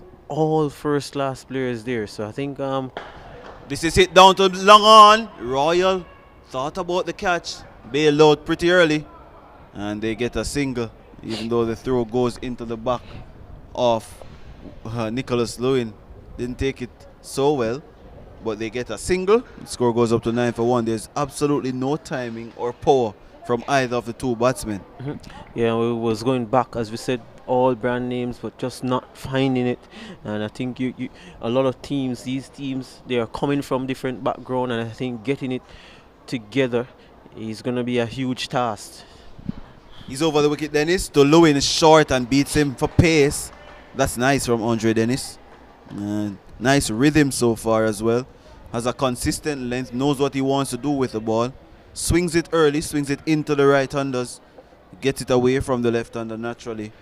So he has some amount of quality there. I've been very impressed with the pitch here at Sabina Park. Extremely impressed. That's held up well over the 4 days. As this one is hit high in the air, mid-off, calls for it. Kenner Lewis calls again, takes it comfortably in the end. It was pretty easy. It hit on the splice of the bat of Nicholas Lewin. He was nowhere close to hitting that where he wanted to. Don't even know where he wanted to hit that, to be quite honest. He got big on him, to the top of the bat, and another wicket goes. He perishes for 1. And the Surrey Risers, they have now taken a nosedive. They're 10 for 2. Well, yeah, you said it. Good length, good delivery on a very good length. And I think you have to say, Dennis, I think that's his 2nd wicket. And I think he has bowled really well. Dennis plays for JDF in the local cricket. I think his returns has been absolutely brilliant. All these players trying to make a mark, trying to make a name for themselves, trying to put their hand up for selection of some sort. So many franchise cricket around the world, so much cricket these days. So I think they have been starved of cricket for over 2 years, and this represents a stage for them to put their hand up. Yeah, was trying to hit that over mid-off was Nicholas Lewin, a youngster, about 19. Age really isn't an excuse, but you have to give them time.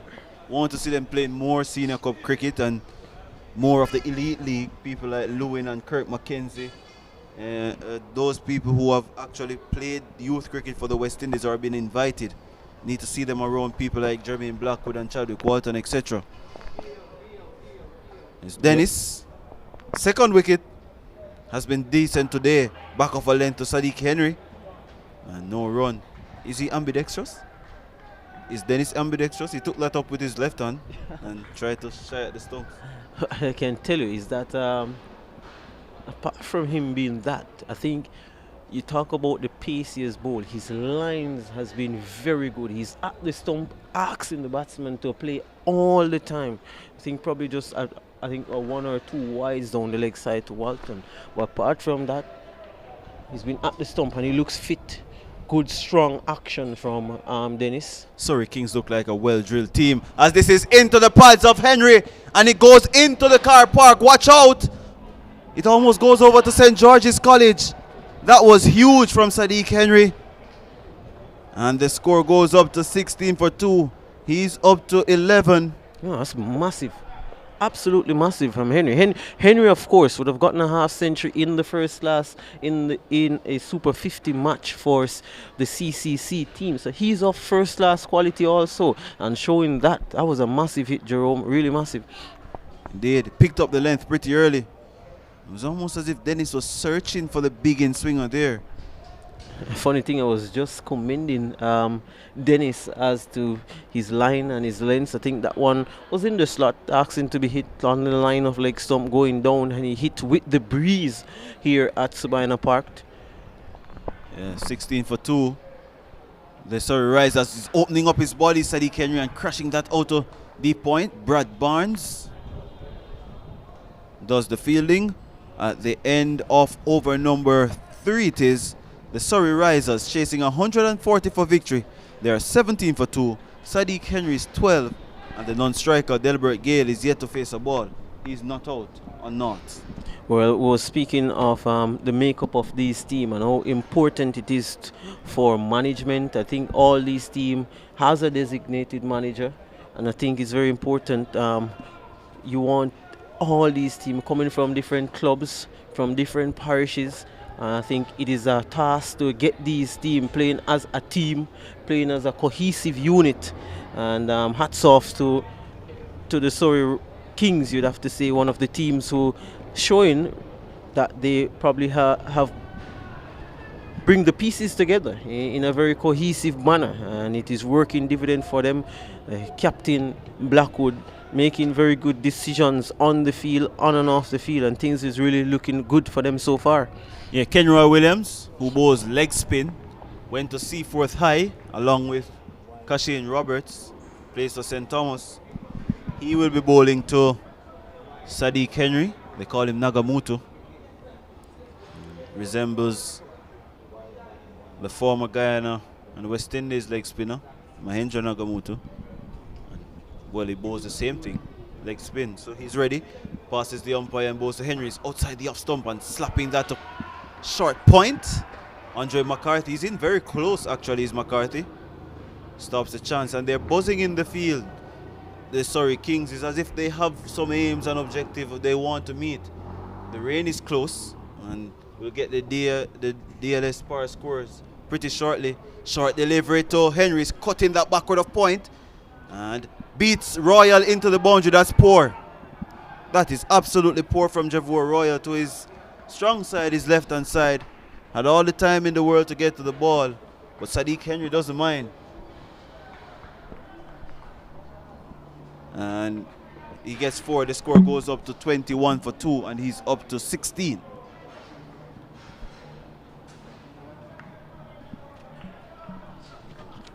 So a 4 and a dot.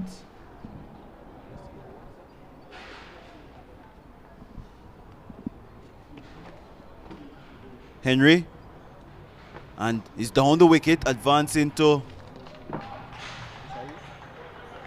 Williams and squirts off the outer half of the bat.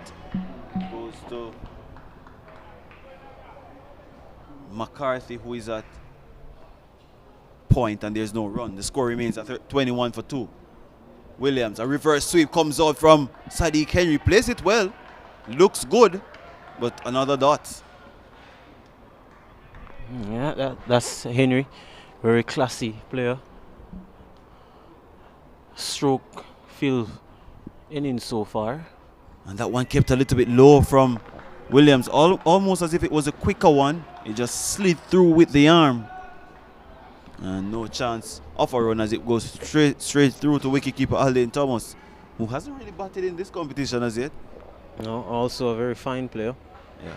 Sweep shot comes out well. The reverse sweep turns him back, does Delbert Gale. That was not even half a run. Well, amidst all the shots that we have seen so far in this innings, the total, more importantly, remains 21 for 2. And we've seen a lot of hits and misses, a lot of shots going straight to fielders. But I think the Surrey Risers is a real struggle for them so far. Jermaine Blackwood has marshaled his troops well. All the changes that he has done so far has been goal. He's now making another change in Royal, Jervor Royal, who is going to be bowling from the Courtney Walsh end. Yeah, just before we go to that over, so with some rain amount coming around from the east, the DLS, not DRS, Duckworth Lewis score, the par score after 5 overs, with 2 wickets down for the Surrey Risers, they will have to be at 67 for 2. They're 21 for 2, so they have to get 46 from this over should rain come. No, and that would be highly unlikely. So they would be hoping that the game goes to the 10 overs. As this delivery from Royals, flighted and hiked straight back over his head for 6. That was glorious though. I think Delbert Gale, he was one of those players that was making that march from youth cricket, and has just fallen off in my view over probably the last 4 years. He was on the charge to make that transition. Royal again, full delivery, and this is whipped backward of square for 6. Back-to-back 6s. Could this be the over that mirrors the Kennar Lewis 4-6 over? 2 balls, 2 sixes for Delbert Gale, and he didn't try to overhit that either. And that was good work from the diminutive-looking figure of Delbert Gale, the former youth player, Kensington CC player as well.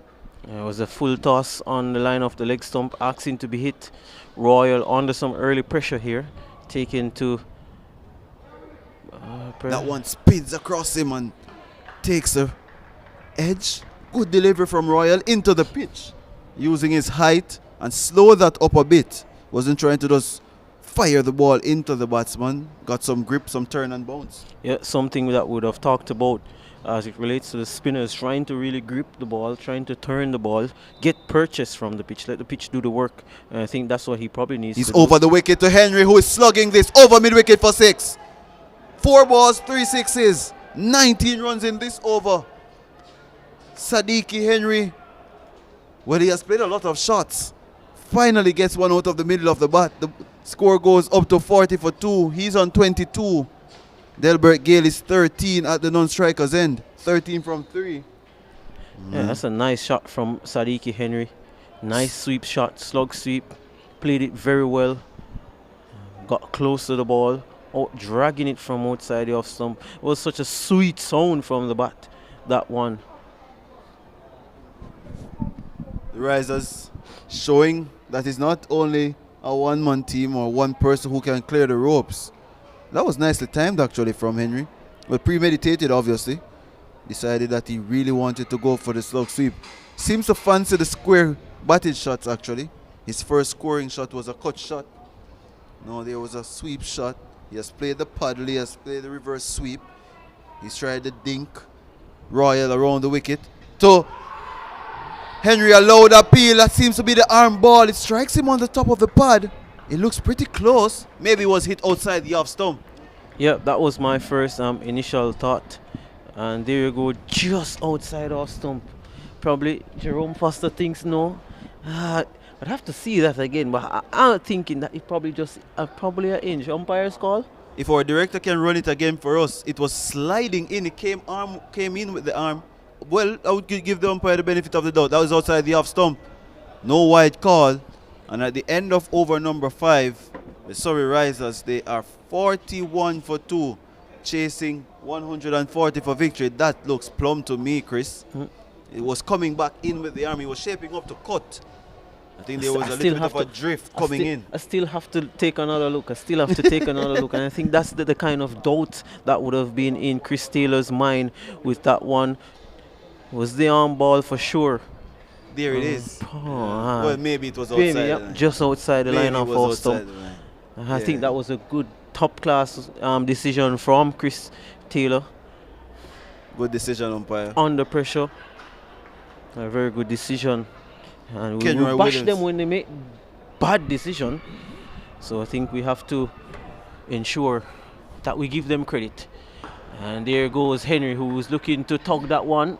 He just will get a single. Kenara Lewis doing the feeling with that now total almost a 43 for 2. And this innings, you'd have to say Jerome going nowhere. 42 for 2. Correction, they're in pursuit of 139 made by the Surrey Kings. And we hope today that the rain stays away. There's been threat of rain probably every day. And there's definitely a few more persons here in that north stand today as the other teams make their way. I think that's the United Stars, is it? Yep, they make their way. Here's Kenroy Williams into Delbert Gale, who's cutting that beautiful shot. Elegant batting. I think even if this Surrey Risers team does get over the line, I think I've been treated to some really good stroke play from these two. Elegant batting from Sadiki Henry and Delbert Gale. That one is cutting it between those two players on the cut shot there. Beautiful shot that from Delbert Gale. Yes, sweetly timed as well. Backward a point, piercing the gap between backward point and short third man.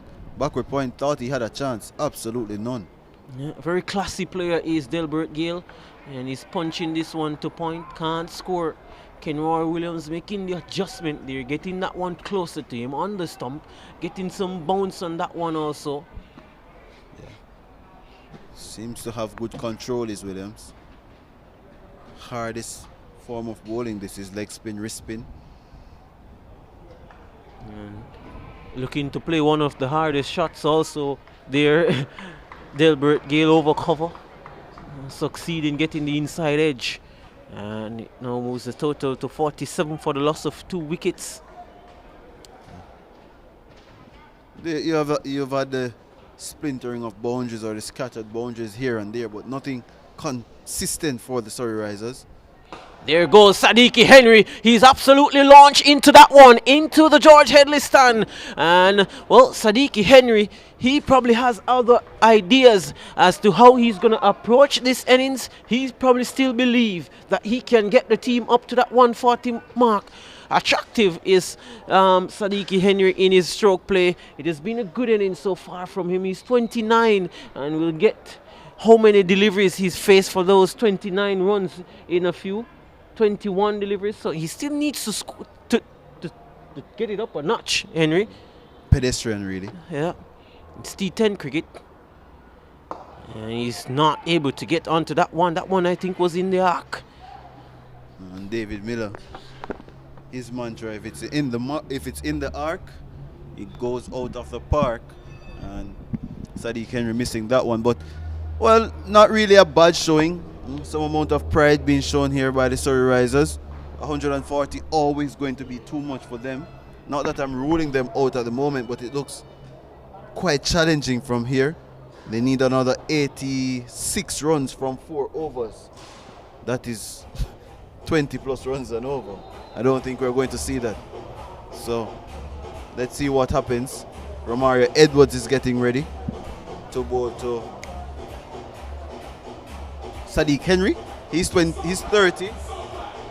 And the Surrey Kings moving around as the possibility of rain or the rain threat goes away for a bit. Sun comes back out in its glory while there's music blazing in the background.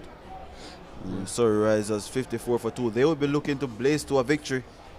That is looking out of their grasp at the moment. Sounds of music, very good. So there's also seems to going to be a party, Jerome. How many parties have you attended since the restrictions? No, not a big party fan.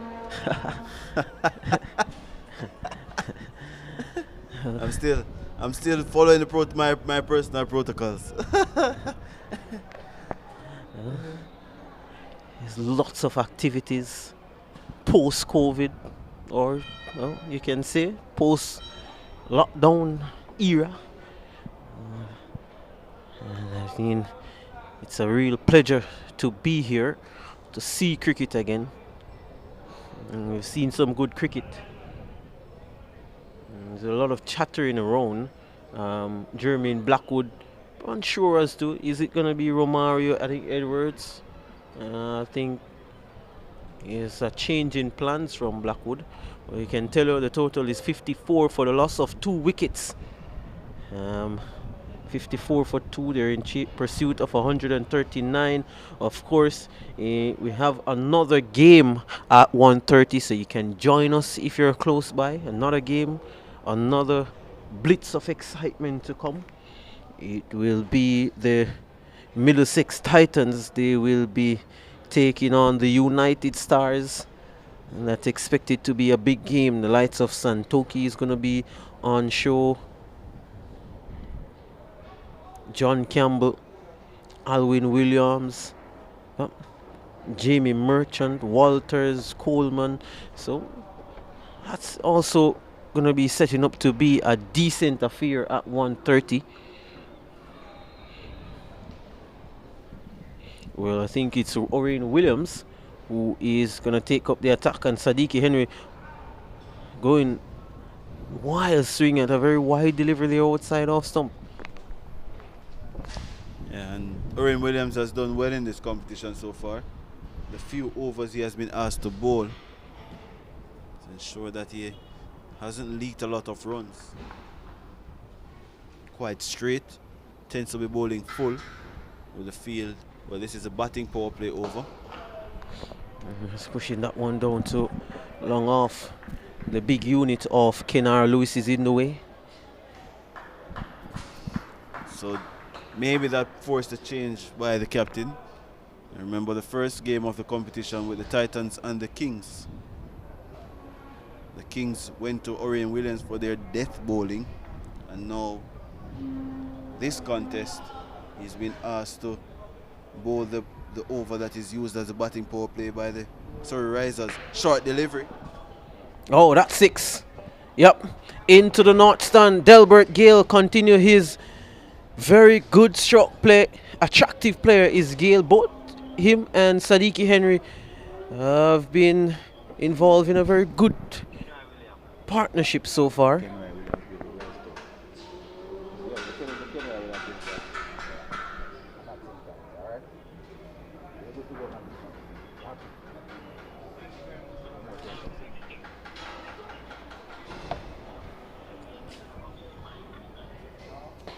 Oh, there goes Delbert Gale again. 1-2 bounces into the boundary for 4 runs. And another 4 for Delbert Gale. Another 4 for the Sunrisers. The Surrey Risers, correction. And with that now the total moves to 66 for 2. And I've been duly corrected that Kenroy Williams, he plays for Boys Town, Jerome Foster, and not St. Thomas. Yeah. Well, he's from St. Thomas originally, so maybe that's where the problem came in. So okay. You would have played for Boys Town also, right? Yeah, but not in his time. Well, Delbert Gale has been in fine touch so far. He's striking the ball well. Yeah, 28 from 9 is Gale. Yeah. I think that's going to be a wide, definitely. You look back where at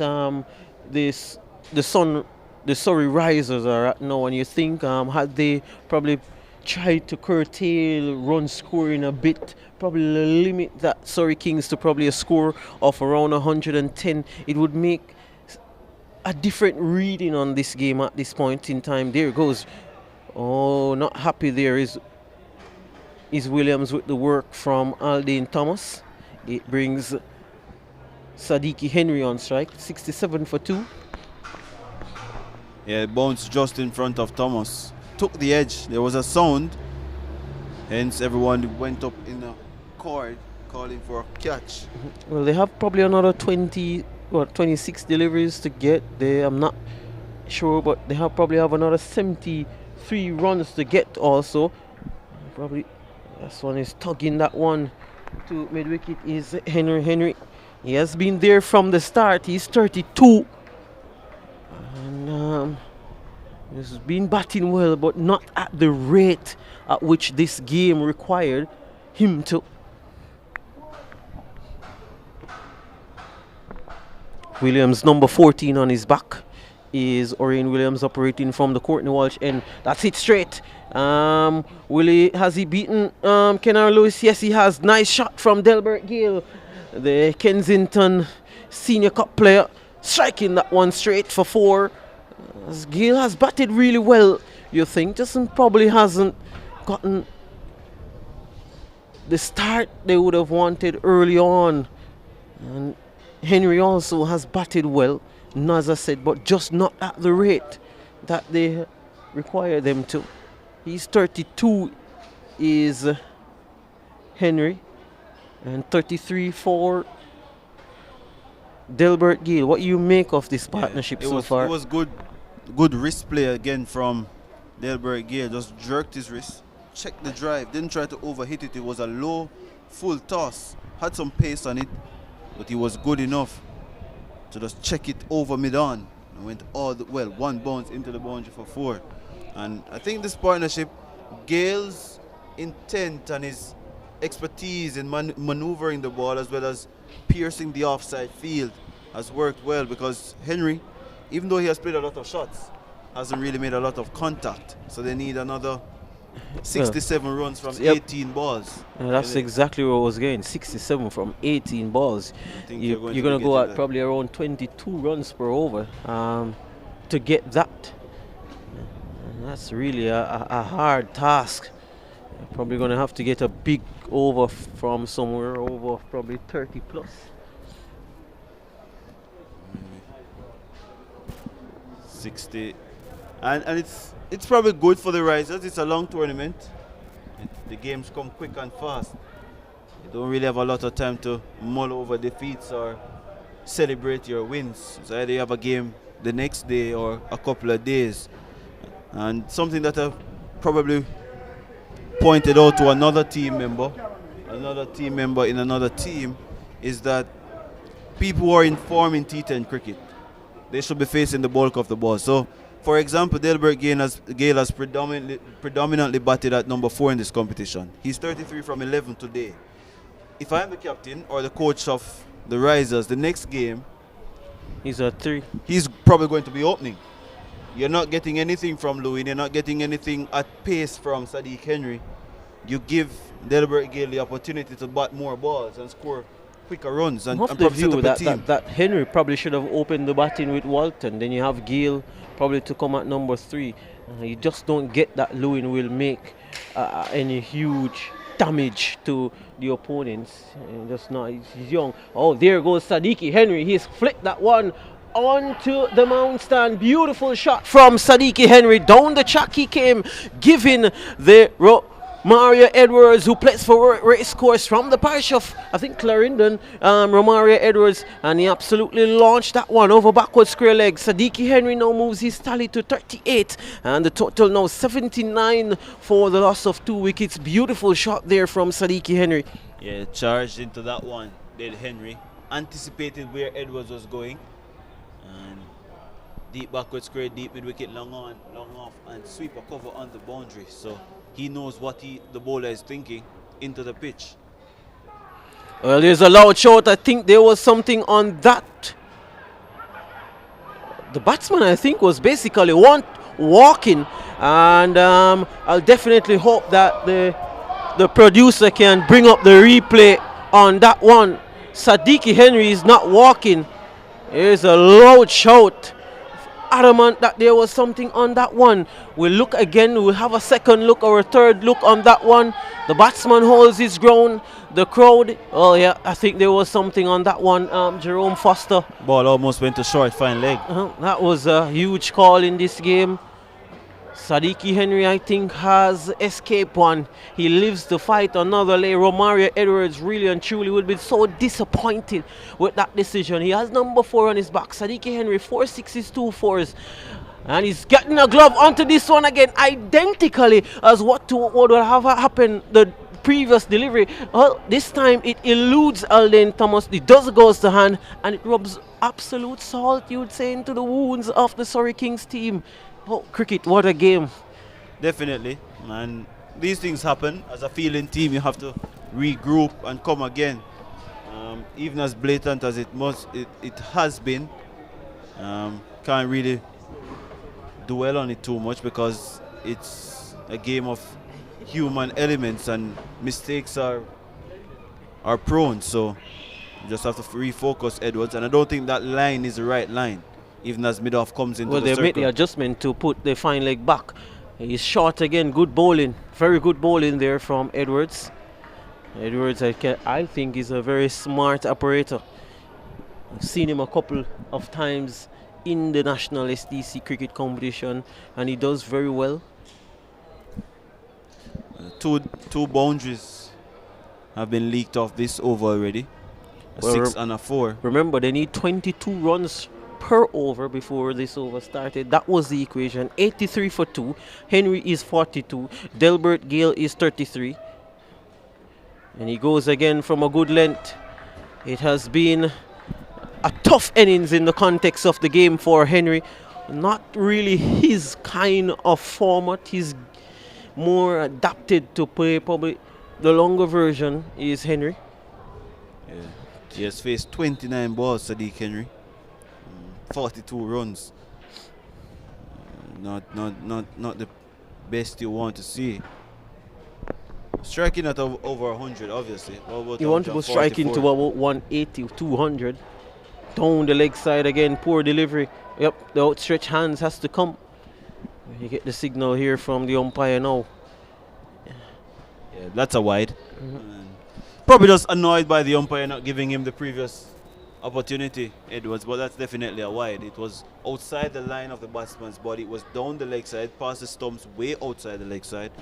Well, we see the implementation of the DRS system in cricket, and I think things like these makes you think that there was and should always be a place for such system, because the umpire, they don't always get it right.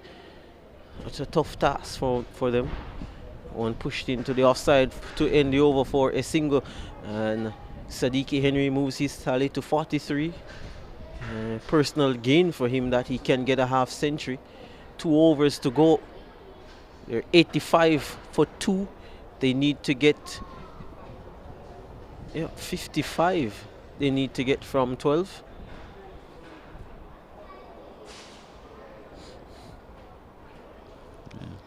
I think Orion Williams is gonna continue. It's pretty much wrapping up the formalities now. Haven't seen Blackwood bowl a ball in this competition so far.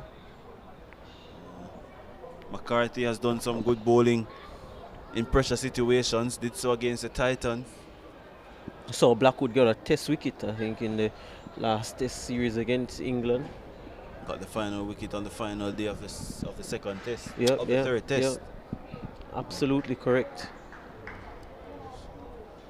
Williams is going to be bowling over number 9. Henry has a chance of getting a half century. He's muscling that one down to long on for a single.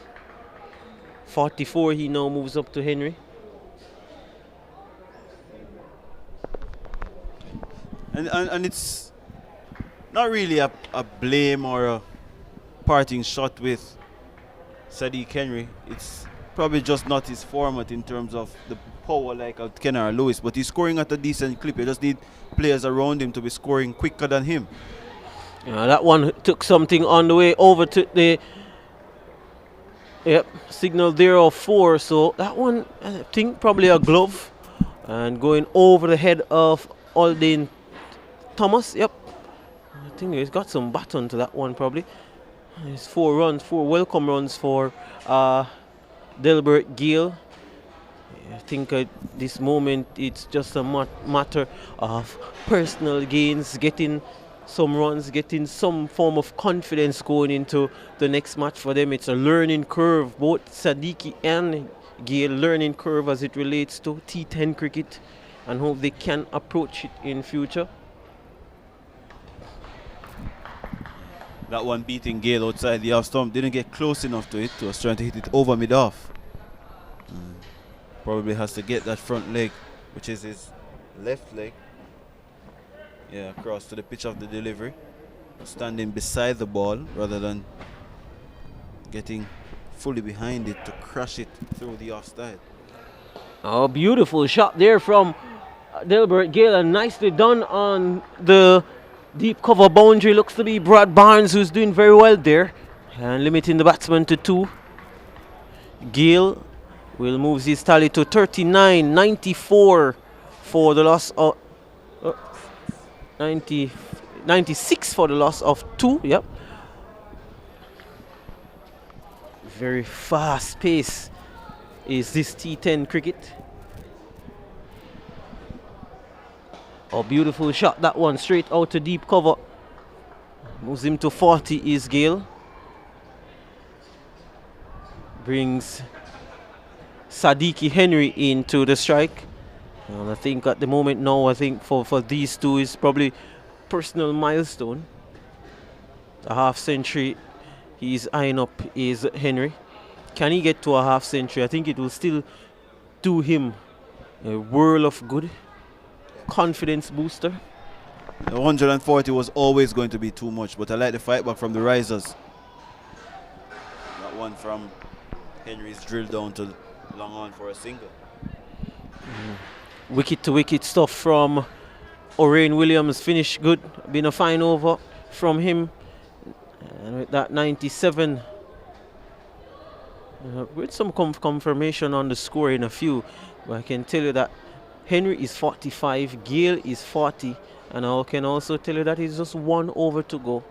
Of course, coming up is the Middlesex Titans. They're up against the United Stars team at 1:30 p.m. here at Sabina Park. So if you're in close, I'm advising you to come here at Sabina Park for that second game. Lights of John Campbell, Krishmar Santoki, Jamie Merchant, Tristan Coleman, Alwyn Williams, just to name of the few players who will be looking to excite us here at Sabina Park. Andre McCarthy bowling the final over with 46 runs needed from the last over.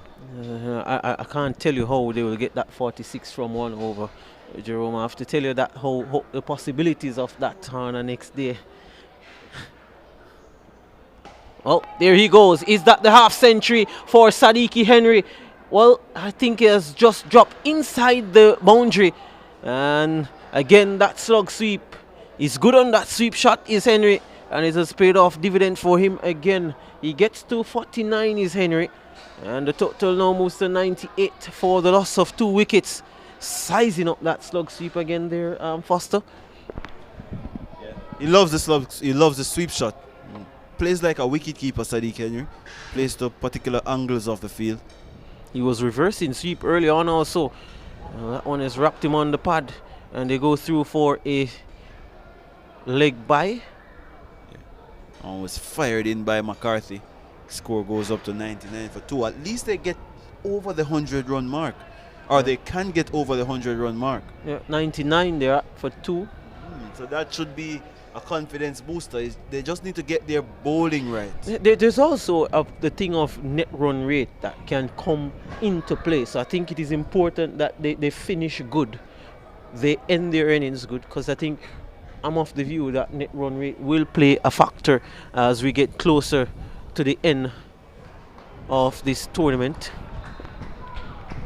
Yeah, quality stuff here from Andre McCarthy. Professionally done. Professionally executing here after being carted for a 6 over mid-wicket that has seen 4 men out on the leg side boundary. And the long off. 49 to Henry. makes that a half century, a well compiled half century. There were a few chances in that half century, a few close calls, but in the end I can tell you it has been a stroke fill half century from Sadiq Henry. Beautifully played, and he signals to a few fans there in the North Stand. 53 not out. We'll get the compilation. He had 5 4s and 4 6s. 5 4s and 4 6s, beautifully played from Henry. Not at the pace that I think the Surrey Risers would have wanted, but in the end, 35 balls faced. Here he goes over extra cover. This one carving this one for 4. So Sadiq Henry now moves to 57, and I think this, in the end, as I can say, they have to finish good. Is the Surrey Risers. There's the effect of net run rate that can come into play, and I think Sadiq Henry very much cognizant of that. He's still looking to find the boundary. It was always going to be a huge task to get to 139. They have just lost the 2 wickets, so probably they will be thinking that they didn't give it a big try. You think, Jerome Foster, just losing the 2 wickets? I think the initial opening burst really hampered them as the game comes to an end. Well, that's the end of the innings for the Surrey Risers. One in which it saw a half century from Sadiq Henry, but one, you know, at the start that the task of 140 to get was always going to be a tough task, especially when the wicket of Chadwick Walton was they got the big wicket of Walton in the first over. Dennis, I think, was instrumental in that power play overs. He bowled some, he got 2 wickets, but we're going to run through the batting order of the Surrey Risers in a few. Okay, just think, of course, we see there Kenar Lewis instrumental. He and Blackwood was very proficient in getting this total. And now we're going to give you a run through of the Surrey Risers innings. Of course, Chadwick Walton, key, big wicket, dismiss in the first over of the bowling of Andre Dennis, who bowled beautifully. And Lewin, he went for 1 from 5 deliveries, strike rate of 20. Didn't really help. Sadiq Henry, you can say probably the shining star of the Surrey Risers, in 58 from 37 deliveries, strike rate of 156, 6 4s, 4 6s. Delbert Gale also supported. I thought Delbert Gale played a really good hand. 40 from 16 deliveries. That's the rate that you want to be scoring. A strike rate of exactly 250 for Delbert Gale. Andre Dennis bowled beautifully. 2 overs for 15 runs, and the Pacers continuing to do a good job here at Sabina Park. Kenroy Williams, 2 overs for 17. Royal, 1 over, a big over, 19 runs, and Orain Williams, 2 overs for 28 runs. Romario Edwards, he bowled 1 over for 12, and McCarthy bowled in the final over for I think 13 runs. So here you have it, the Surrey Kings coming out victors here by some 30 runs.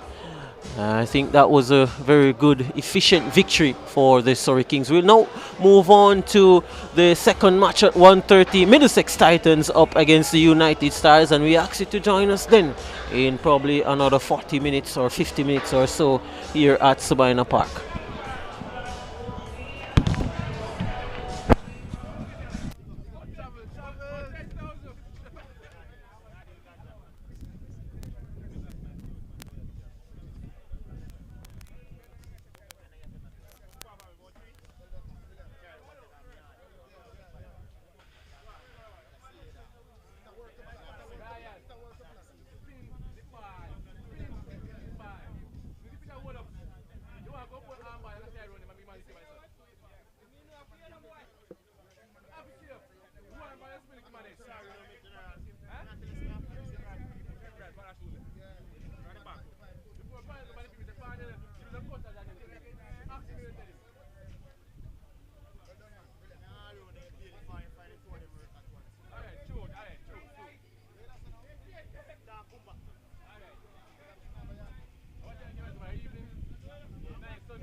One, two, one, two, one, two. Yeah. One again, give me my check. Sorry, Kings.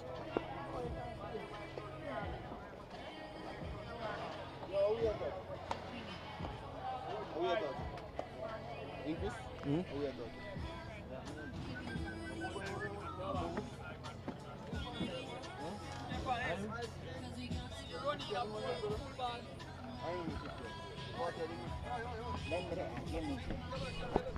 Audio 1. 1, 2. Audio 3. Yes. Audio 1. Audio 1, audio 2, audio 3. Checking for audio and clarity. Yeah, man. Somebody specific? The man, the match, you know what the match is now? How do I interpret? Yeah. Alright.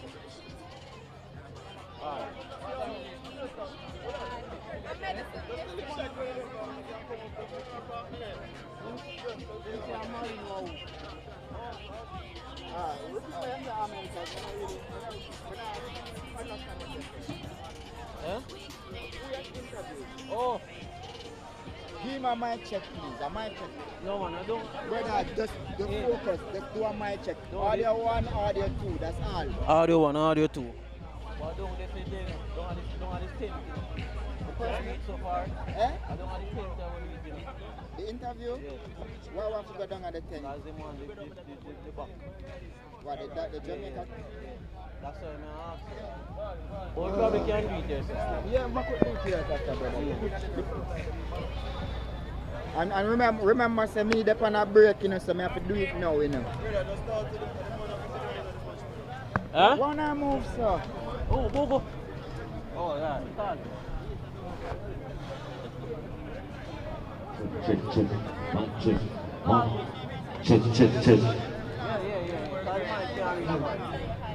Colonel Lewis and his manager report to the referee's booth.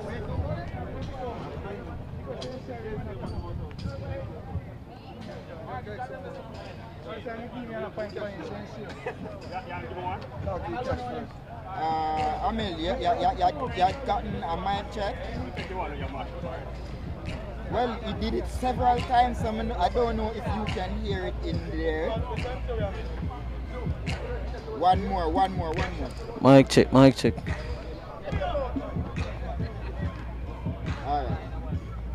So the first we have an interview, where are they? You say you can't reach over this, right? No, brother. With the right, that's the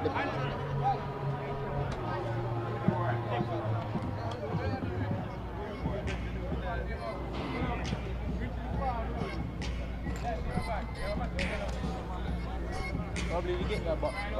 Yeah, that's what I'm saying. Get the place, you have to get the phone, whatever. They already have that for the graphics. So the person will have a thousand. But you better choose carefully. I'm capable of anything, and everything. Make me your Aphrodite. Make me your one and only. Make me your enemy. Turn your back to the thing. Because you know I'm all about that bass, no trouble. I'm all about that bass, no trouble. I'm here with Kenard Lewis, who was instrumental in the Surrey Kings getting up to that mammoth total. Kenard Lewis, you've been striking the ball really well, retained by the Jamaica Talawars. What is this T20 for you? Well, this is it's the T10 for practice, so I'm out here executing what I know I do best. Okay, and what the chances of the Surrey Kings lifting this T10 title? Your teams look a very good team. Lots of batting at the top of the order. You, Bert, yourself, and Blackwood, McCarthy. Lots of power. The bowling unit. What do you think of the makeup of the team? Yeah, we really have a good team. We play to our strength. We know we have powers in the back end, so we always keep momentum going up top. And we know once we get 140, we know we can defend it. We know we have a good bowling unit. Credit to the bowlers. I feel they're doing a good job.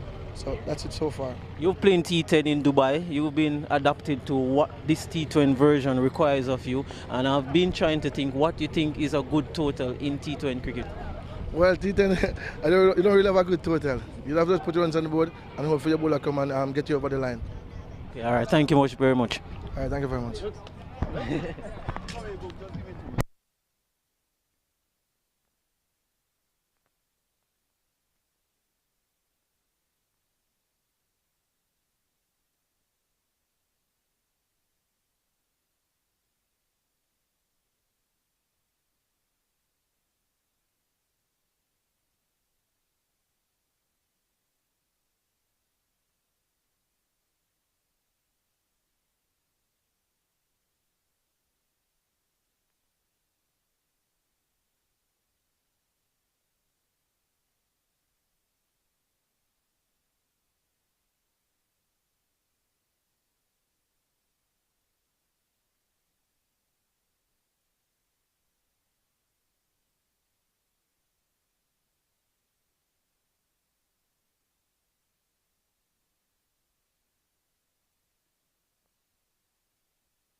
So it's time for match number 10 of the Dream 11 Jamaica T10 cricket competition. It's the clash of the Middlesex teams. There are two Middlesex teams. It's the Middlesex Titans who are batting first. They were sent into bat by the Middlesex United Stars. Middlesex Titans made up of players from Manchester, Clarendon and St. Catherine Parish, which is St. Catherine CA, while the Middlesex United Stars, captained by John Campbell, is made up of players from St. Anne, predominantly St. Anne, St. Mary in this contest. So OJ Shields will be bowling to Wayne Davis, who has played all 3 games now for the Titans. He has opened in all 3. Hasn't really gotten a useful contribution so far. So getting ready for match 10. And the United Stars look unchanged from where I am. Andel Gordon is still in the team. Schoolboy, the West Indies under 19 reserve from the 2022 under 19 World Cup. She's over the wicket to Davis, beats him outside the off stump. Loud appeal. Chris Taylor says nope. And the teams, the Middlesex Titans, captained by Krishmar Santoki, the former West Indies T20 player, Wayne Davis, O'Shane Walters, Brian Buchanan, Sheridan Allen, Tristan Coleman, Albert Gopi, Shavoni Grant, Jamie Merchant, Jermaine Morgan, and Errol Thomas. So that's an unchanged team based on what I'm seeing. And then for the United Stars, John Campbell, Swain Wilson, Alwyn Williams, Tyrone Daly, Anthony Walters, Nosa Shane Anderson, but you have Damani Sewell, OJ Shields, Dwayne Hamilton, Amoy Campbell, and Andel Gordon, the left-hand pacer. Shields over the wicket to Davis, a little bit of a shape away from the right-hander, squares him up a bit, and the ball squirts out to point.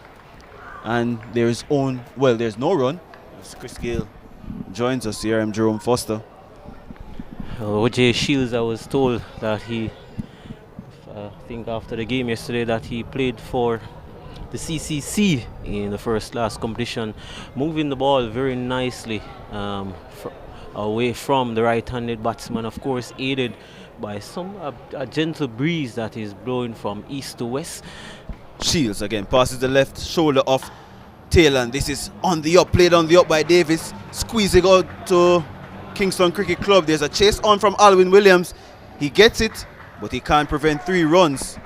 And Tristan Coleman will come on strike, but that's the first scoring shot of the innings. And the Middlesex Titans, they're 3 without loss after 3 deliveries. Nice shot there. I think with that out swinging angle from OJ Shields, you wonder if that deep backward square leg is needed. No, there is some extra protection going into the offside, because he's moving the ball away very good from the right-handed batsman. Of course, don't think Tristan Coleman will be too flustered with that movement. He's very much aggressive and will go. Definitely. The deep backward square is there for Shields' bouncer. Has a sharp bouncer, does Shields. Use it well in the opening games. It's full to Coleman, who's driving this to extra cover. John Campbell moves smartly to his right, prevents the run. Score remains at 3 without loss. Coleman yet to really fire. Made a useful contribution in the first game, a game that was rain affected, and they lost by some 5 runs under the Duckworth-Lewis method. So trying to find his feet here. I think important that the Middlesex Titans get that batting order correctly. I think yesterday we saw the lights of Merchant that was way down. They need to come earlier. Over the wicket, short delivery to Coleman is Shields, and he's punching that up to cover. Nice pace, nice height generated off that delivery as well. Bounce, steep bounce. For the diminutive stature of Coleman, but he has some amount of body weight, but he's not the tallest of batsmen. Yeah, shortly built. But I was saying, the batting order for the Titans has to be key. Santoki, those guys who can strike the ball, Allen, they have to ensure that they get them early in to take full advantage. She's with the 14 in his back down the leg side. Wide should be called. Wide is called. And a little bit of a movement towards the stumps there. So you have seen the outswinger early.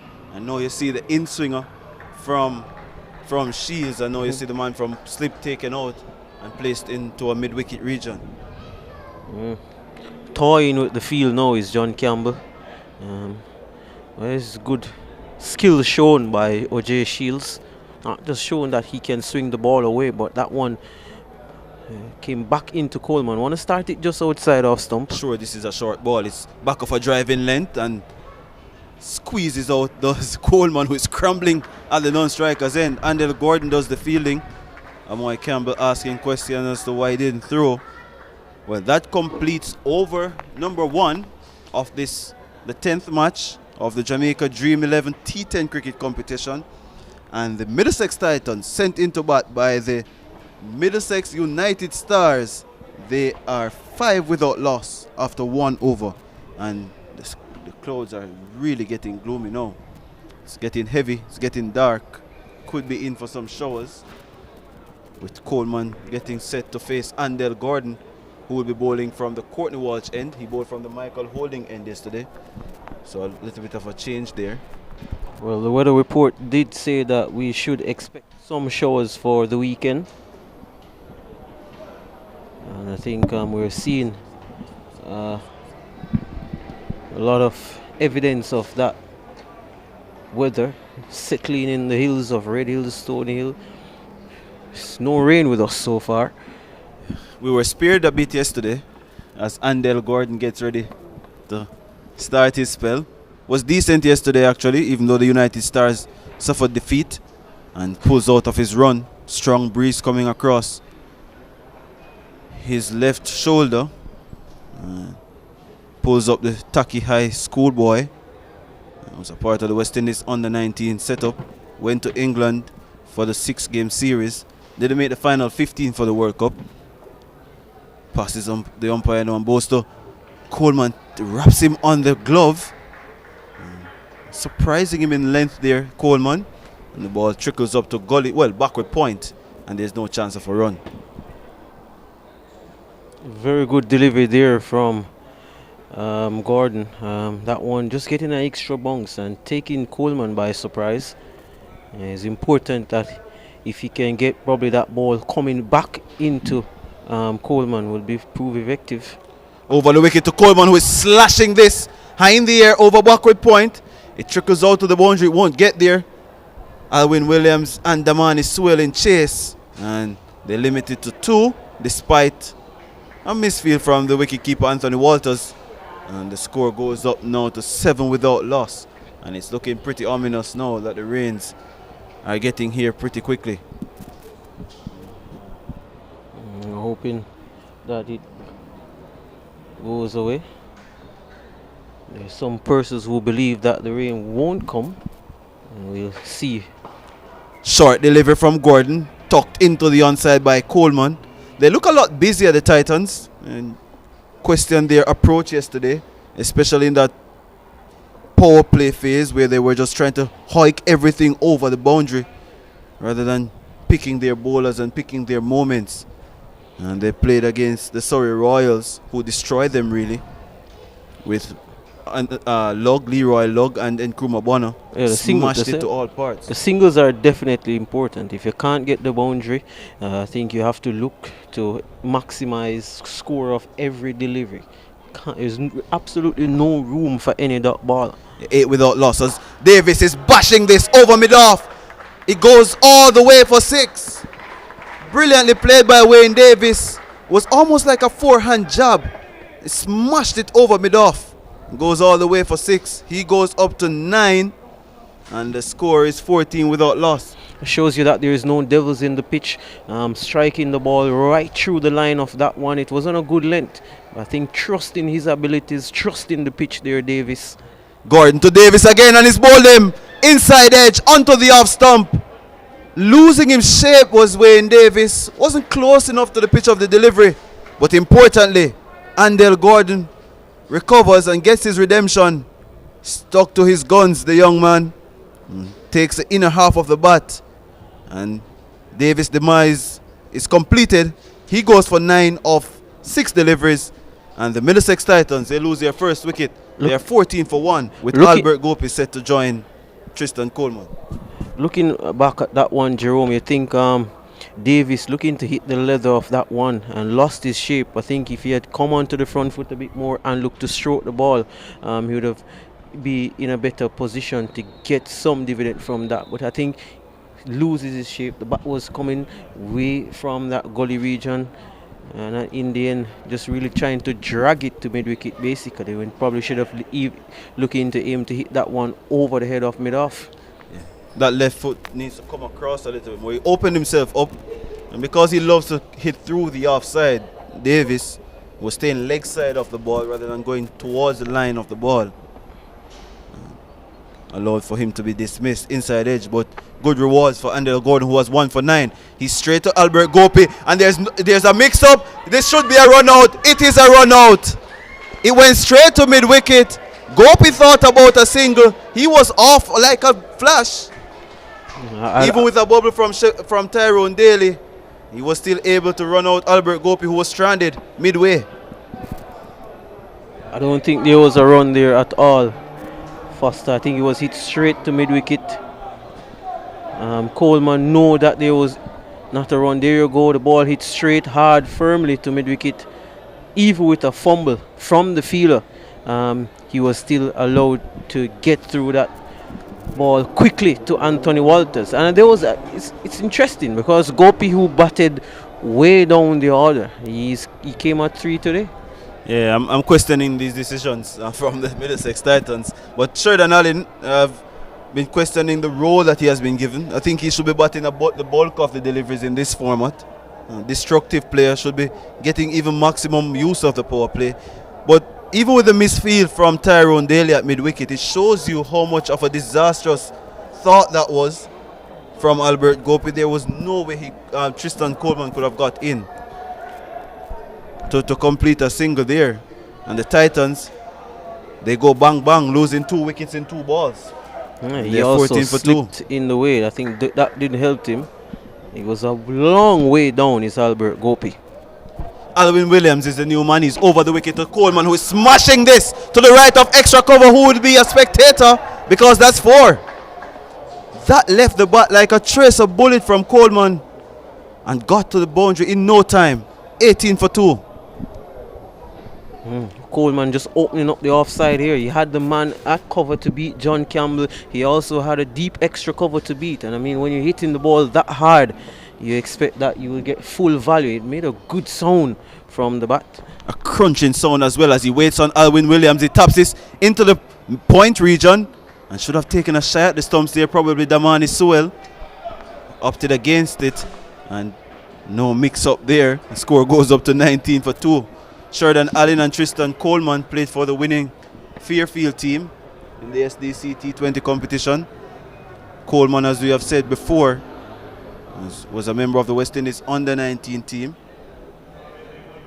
previously, and Allen has played for the Manchester Parish for a certain amount of years now, as a schoolboy, I think, from 2011 to now, so that's 11 years. He's been representing the parish.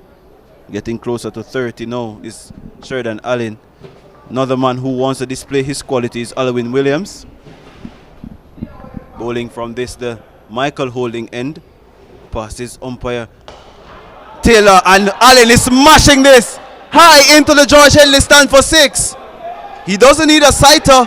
It was a length delivery, and he hit it in his favorite region over long on. Crunching sound off the bat again. No, sheer power. That is sheer power.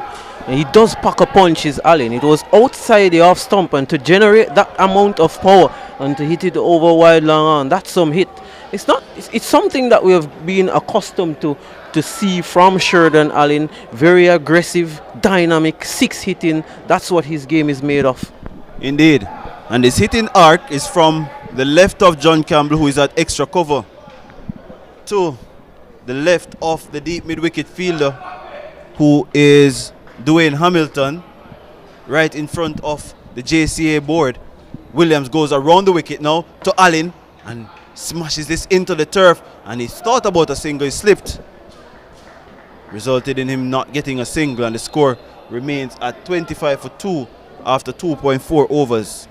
I had a discussion with him as it relates to what I would have seen from this first time he batted, as it relates to holding his shape, keeping his head down, and ensure that he gets himself in the right position. Williams around the wicket to Allen. He's skewing that off the outer half of the bat. It should spin away into the boundary, and it does now.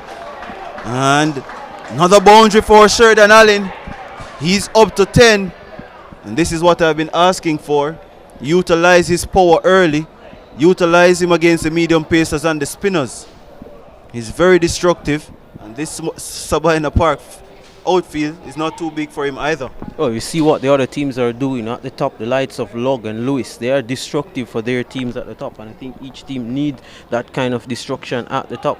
Yeah, that delivery is angling it into the pads of Allen. Try to clip it away, and no run there. So Allen's innings has been a 6.4.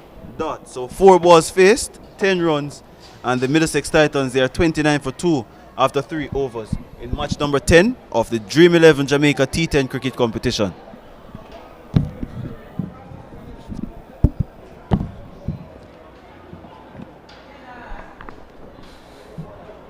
I think at this time 29 for a loss of 2 wickets. Yeah, hoping to get to that 100 mark, 110, 105, just a bit more power, you think? Yeah. Power score. And if you can get that score and get Campbell or Williams out earlier in the game, Gordon to Coleman, who is tugging that to mid-wicket, didn't time it properly, anticipated the length, and ball trickles out to Tyrone Daly at mid-wicket. The score remains at 29 for 2. So the field is third man, cover, long off, on the boundary on the offside, long on, deep backward square leg. Nobody out mid-wicket on the boundary. So mid-wicket, short fine leg, point and cover in the circle. As the ball takes the edge down to third man, should be taken, is taken. Dwayne Hamilton takes the catch at third man, flying off the edge of Tristan Coleman. And Andel Gordon picks up another wicket, his second wicket. And Tristan Coleman departs for 9. And the Titans now 29 for 3 as Jamie Merchant makes his way out. Well, I was just about to say what a battle this would be against what to be a very good, talented youngster, skillful, bowling left arm pace. And it's something that you need in your team. And it was always going to be a ding-dong battle between the two, with Tristan Coleman not afraid to go for his shot. Well, I'm definitely thinking that that shot was definitely not on. And in the end, just getting that outside edge. And the ball has been really flying here at Sabina Park. I mean, it's so amazing, these bats nowadays. We saw Jermaine Blackwood earlier in 2 games, just flashing blade, and the ball going into the top tier, second tier. So I think the issue there for Coleman was ball was angling across, but he was going straight rather than trying to go extra cover, wide extra cover. He was trying to hit over mid-off, so the angle of the ball took it down to third man. Gordon again over the wicket to Merchant, short delivery, beats him outside the off stump. Good lifting delivery from the youngster, good pace as well. Yep. This kid is very good. I like what I've seen with him so far. Still going to high school. That's a sharp delivery there to Merchant. Merchant was on the move, was taken by surprise. I think you see that in the follow through of the youngster. He's confident in himself. He's believing in his abilities. He's not playing that, hey, I'm bowling to Jeremy Merchant, bowling to Allen. He's believing. Gordon, short delivery again, and this is high in the air. Should be caught. It goes out to cover. Is taken.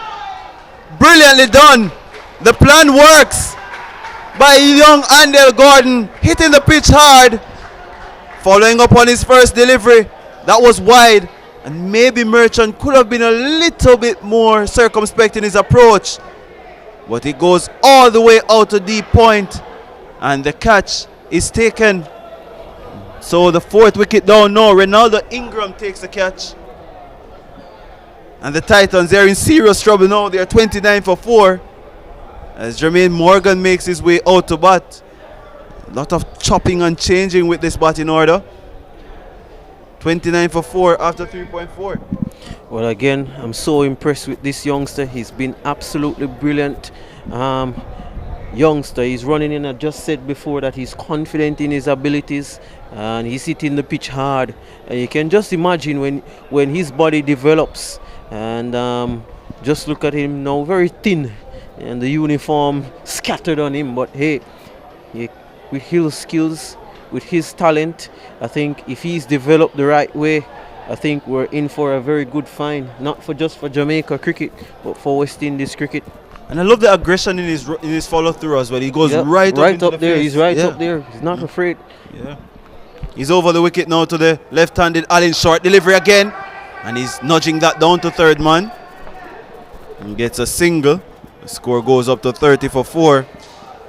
And this has been exciting stuff from the United Stars, especially from Andel Gordon, who has 3 for 10. And the other run out. The run out came in his over as well. It's absolutely brilliant figures, you think,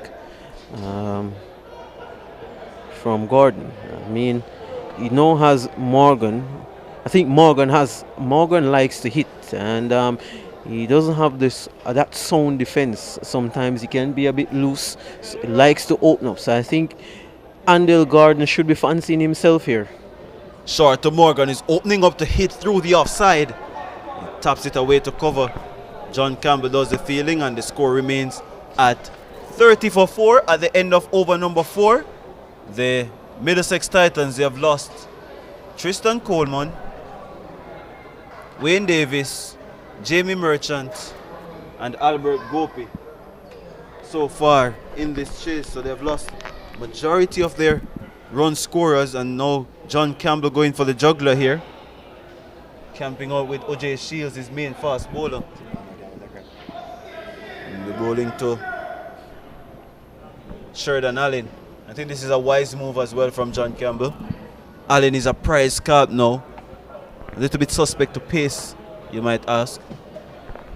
Yeah, if they get the wicket of Sheridan Allen, you think the United Stars, they will feel that they will have a firm grip on this contest. Full delivery from Shields. Allen backs away but gets thin here.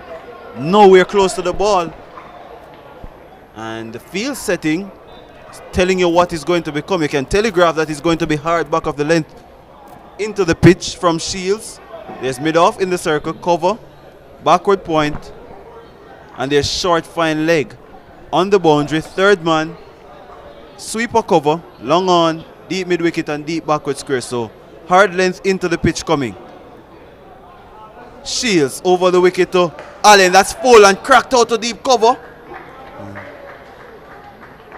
That was Ronaldo Ingram. He was charging into a flat delivery, and they get 1. Allen goes up to 12. The score is 31 for 1. 4 deliveries to come in over number 5.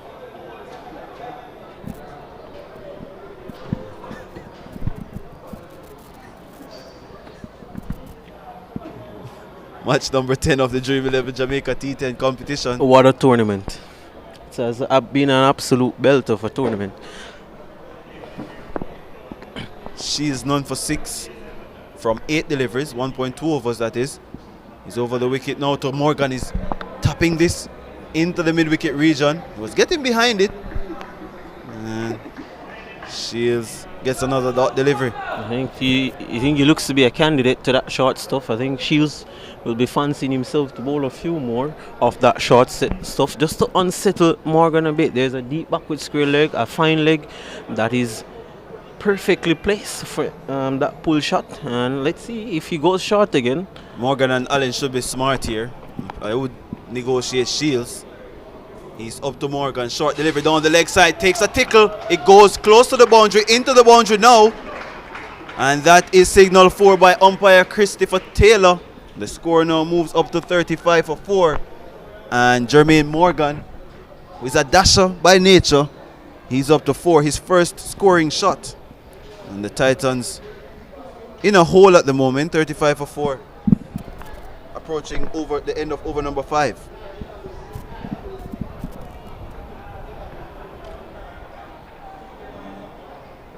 Another change in the field here. Fine leg is pushed back. Third man is back. Extra cover. There are only 4 men out as mid-off is now in the circle with mid-on. Full delivery from Shields. And Morgan gets it down to mid-on where Swain Wilson does the fielding. And they get an extra run. The score goes up to 36 for 4 with 1 delivery to come in over number 5. Sheridan Allen along with Jermaine Morgan on strike. See a ring of fielders on the offside again. Point, cover, mid-off is in the circle. Long on, deep mid-wicket. Deep square leg. You mentioned smart. You think Allen should look to probably negotiate this over from Shields and ensure that he's there for probably the spinners, that he can really tear into those spinners when they come into play. Yeah, Shields to complete his spell. Full delivery to Allen, hitting this wide off mid-on and goes over the head of a diving long on. 4 more runs to Sheridan Allen. It doesn't even matter if it's his first ball, second or third ball, OJ Shields. Allen is going to be aggressive. And he gets 4 more runs. He's up to 18. The Middlesex Titans, 40 for 4. A good attempt there from Amoy Campbell. Yeah, he went for the catch. That's a brave effort from him. He was hit hard from Allen. Allen packing real punch here at Sabina Park. And it's going to look, I think it's Sewell now who is going to take up the attack.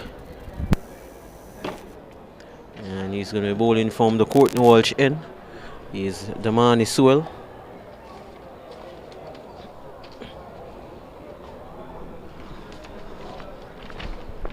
Sewell would have played for Jamaica before, had problems with his action before.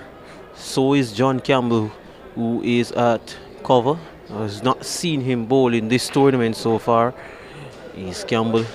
Martian in his shoots.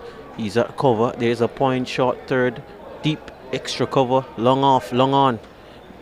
Morgan will see that is Damani Sewell, and he goes for that big hike over long off. There's also a short fine leg, deep mid wicket, deep backward square leg. Javane Morgan with runs to get, runs to score. Well, he's bowling very easy there, looking to hike that one over long on. Morgan, in a very nonchalant manner, departs here at Sabina Park with the total after 5.2 overs. They're 40 for 5. The Middlesex Titans, they're in a spot of bother now. I need somebody somewhere to help what they've seen from Allen. Allen has looked good. Right. Morgan there, just nonchalantly walking off.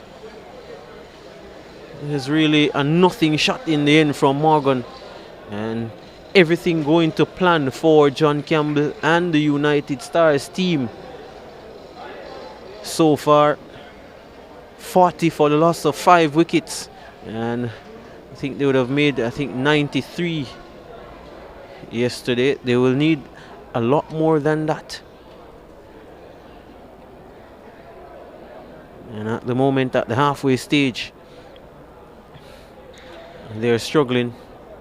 Lights of Santoki, the captain, a few other guys who can hit the ball. There's still no O'Shane Walters. That's also surprising. There's still some batting left for the Middlesex Titans. Sewell will be bowling to Allen. Correction, Thomas, Errol Thomas, the new batsman, also bats left hand. Similar build to Sheridan Allen is Errol Thomas. He's stroking that one down to that deep point region. They'll go through for a single. 41 now for 5 brings the enterprising Sheridan Allen into the strike.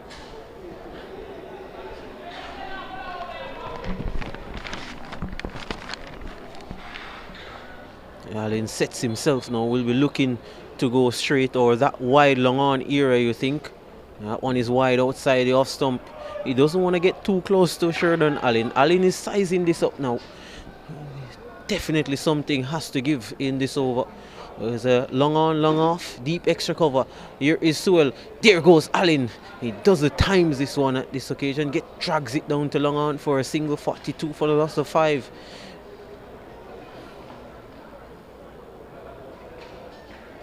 Nice pace from Damani Sewell. He will be bowling to Thomas. And Thomas is stroking this straight to John Campbell, who will be pleased with his men and their effort so far.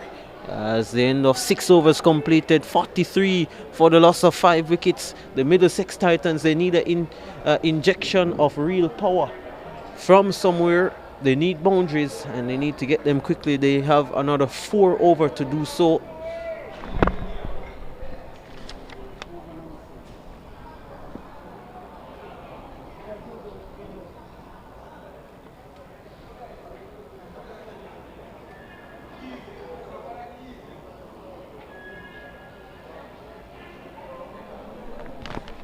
Change in bowling from the George Headley end.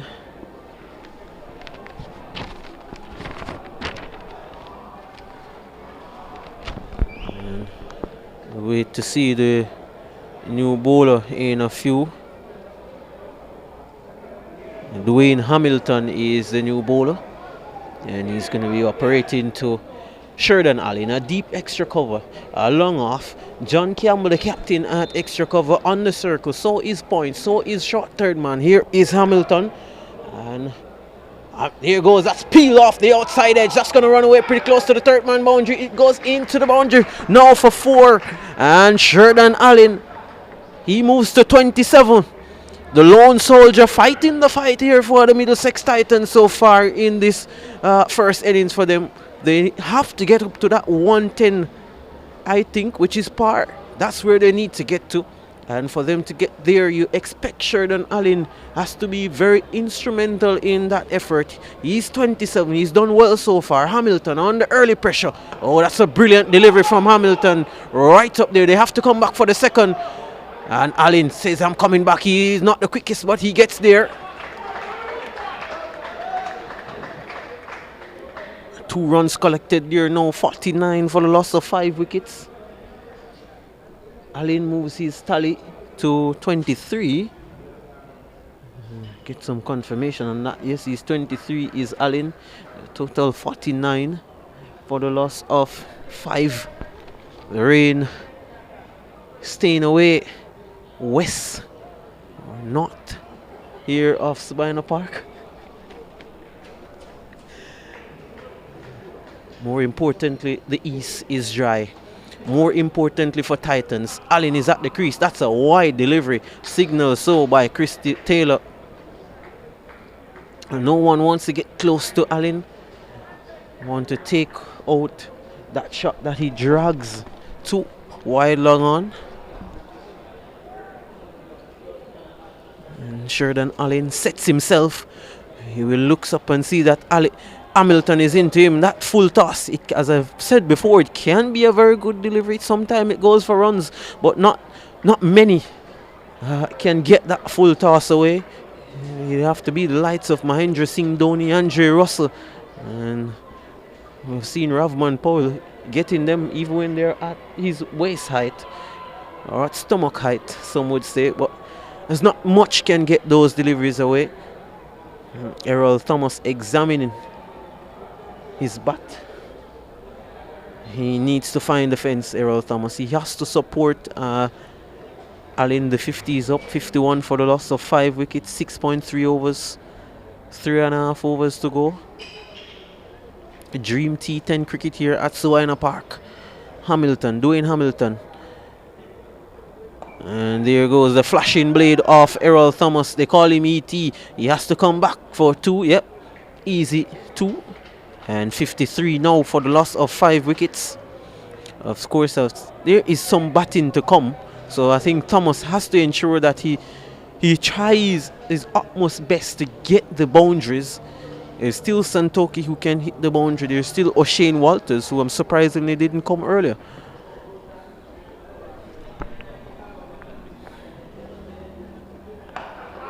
And hitting that one, mistiming it, you'd have to say. Good delivery into the pitch from Hamilton. And of course, the weather report did say that there is definitely a system, a very well developed system, that is currently over the island of Jamaica here. There goes Allen, he goes straight, he goes absolutely straight into the side screen. One bounce is Sheridan Allen, and he continues the fight for the Middlesex Titans. It has been a good one for Allen so far. He moves to 28, and the total now moves to 58 for the loss of 5 wickets. Can Sheridan Allen continue for the next 3 overs?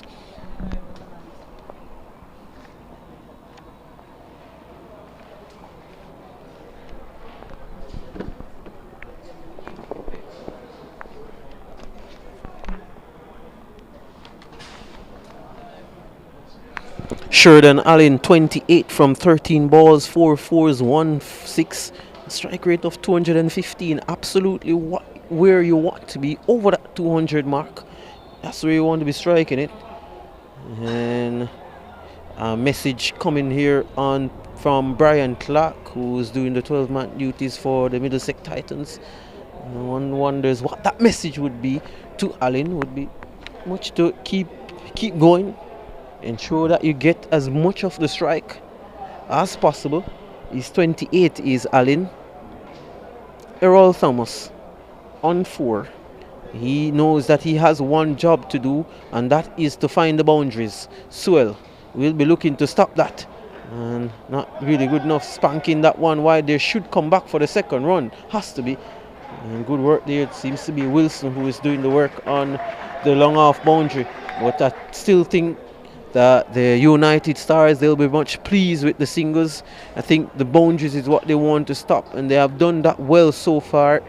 And Errol Thomas not been able to find the boundaries.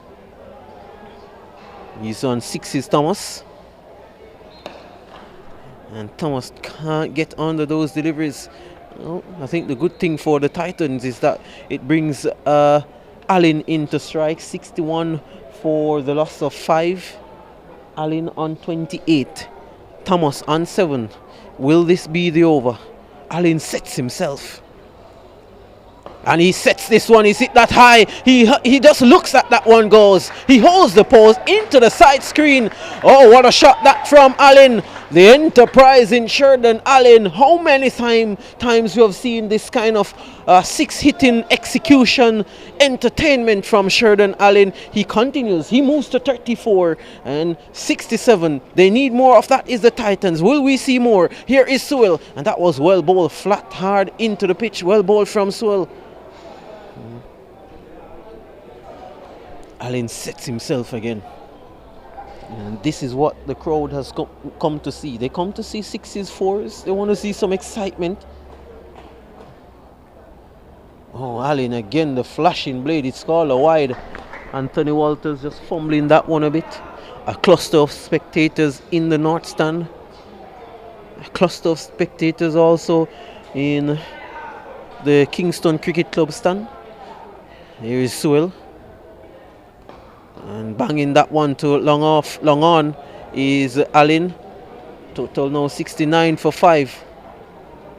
Allen will move his tally to 35. And after this, another 2 overs remaining.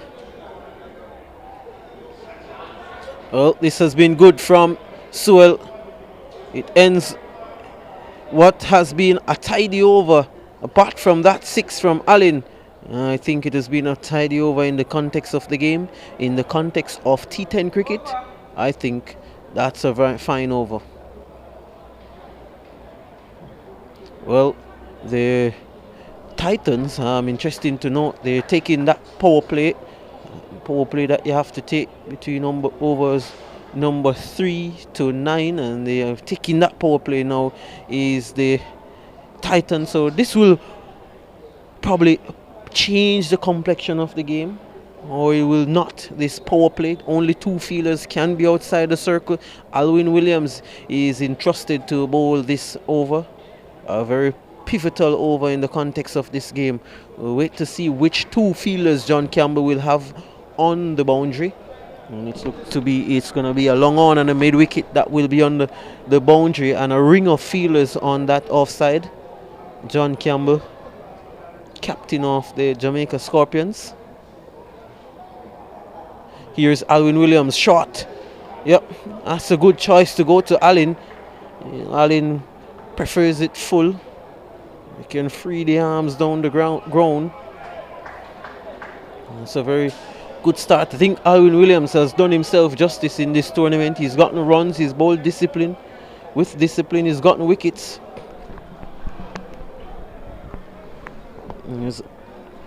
Alwyn Williams not delivering on that occasion.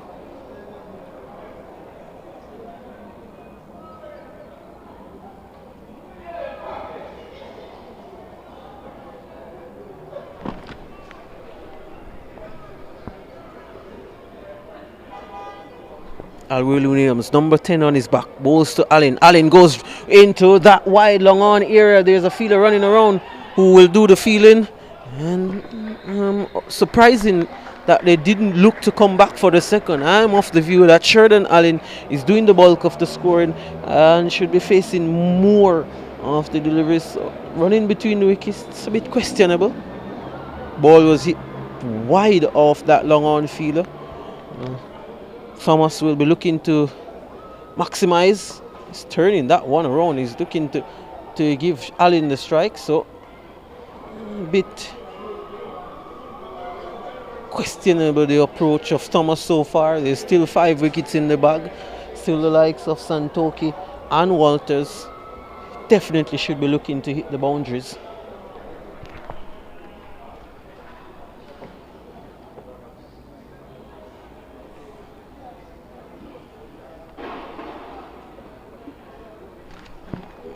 Oh, wow, that's a good delivery right up in the black hole, that from Williams. And Sheridan Allen didn't know too much about that one. Look at the replay here. It's an inside edge onto it. Well, that one hit the stump. The bails did not come off. So, bit of reprieve there for Sheridan Allen. Hit the bat onto his pad, onto the stump. The bails didn't come off. Oh, he's bowling now. Well, this time the bails has been dislodged from the stumps, and again the work of Alwyn Williams for the United Stars continues to be a good one. He's been absolutely brilliant in his efforts so far in this tournament, much to the appreciation of his captain Campbell. And the dangerous Sheridan Allen goes not being able to maximize this power play. Sometimes the power play can work with you, or it can work against you.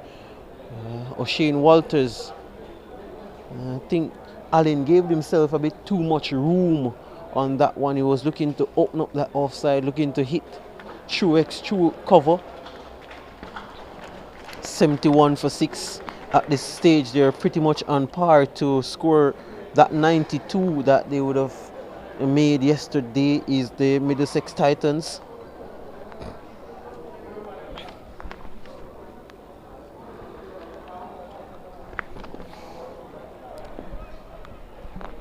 O'Shane Walters, the new batsman.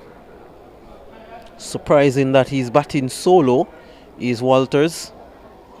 Sets himself. Williams. And he goes carving that one over that wide third man region into the boundary for 4. So good start for Walters. First delivery, and it was wide, the whipped and offer, and the flashing blade there of Walters paying dividend. 4 more runs, 75 for the loss of 6 wickets, 1 to go.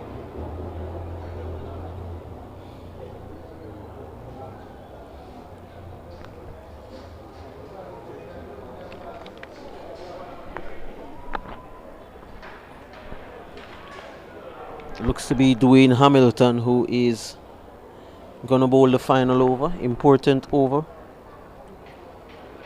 And sometimes teams, when they're batting first, that final over, you get 20 runs, you get 30 runs from it. and then the momentum just shifts with the batting side and carry over into their fielding effort. That's something that the Middlesex Titans will be eyeing for, to maximize as much from this final over. And you're thinking this when you look back at things, that wicket of Merchant was a big wicket. Anyway, it's Thomas. And Thomas he has been struggling, is Thomas. We wait to see how many deliveries Thomas has faced so far.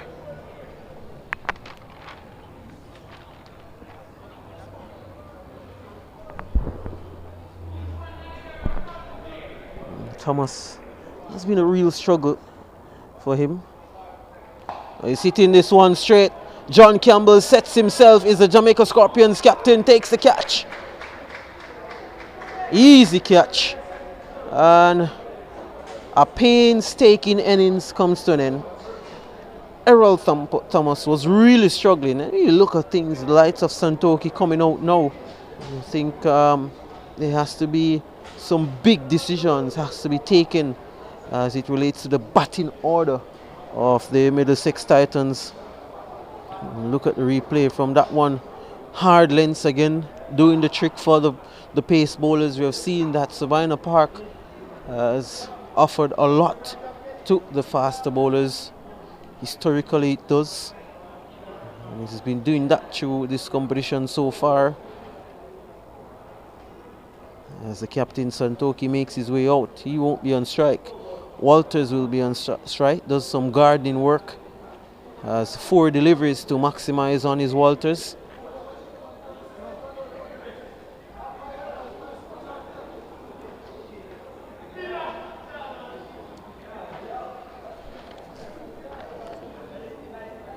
And there's a long on, deep mid wicket, long off in place. Oh, there goes.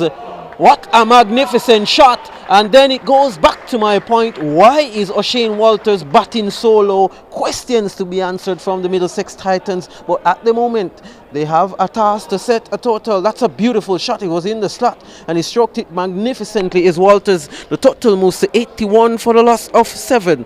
And Walters making a statement here in this final over. Beautiful shot, that one. Stroke that one. Nicely is Walters. Of course, Walters coming through the ranks, also one of many looking to make that transition to the senior level. Here is Hamilton into to Walters, and Walters goes hard, but there's a fielder who's settling under this one, takes the catch. It was on a length. He didn't time that one pretty well, is Walters, so he perished in the final over. He goes, Walters, for 10. And we look at the replay. That one hit hard. Again, that hard length on a length. Looking to muscle it, that one over. Long off. Not successful.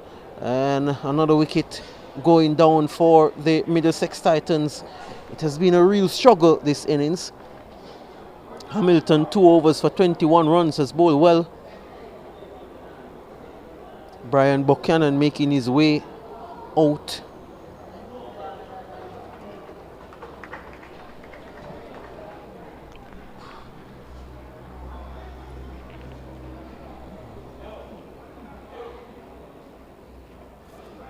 Krishmar Santoki has 2 deliveries to maximize on.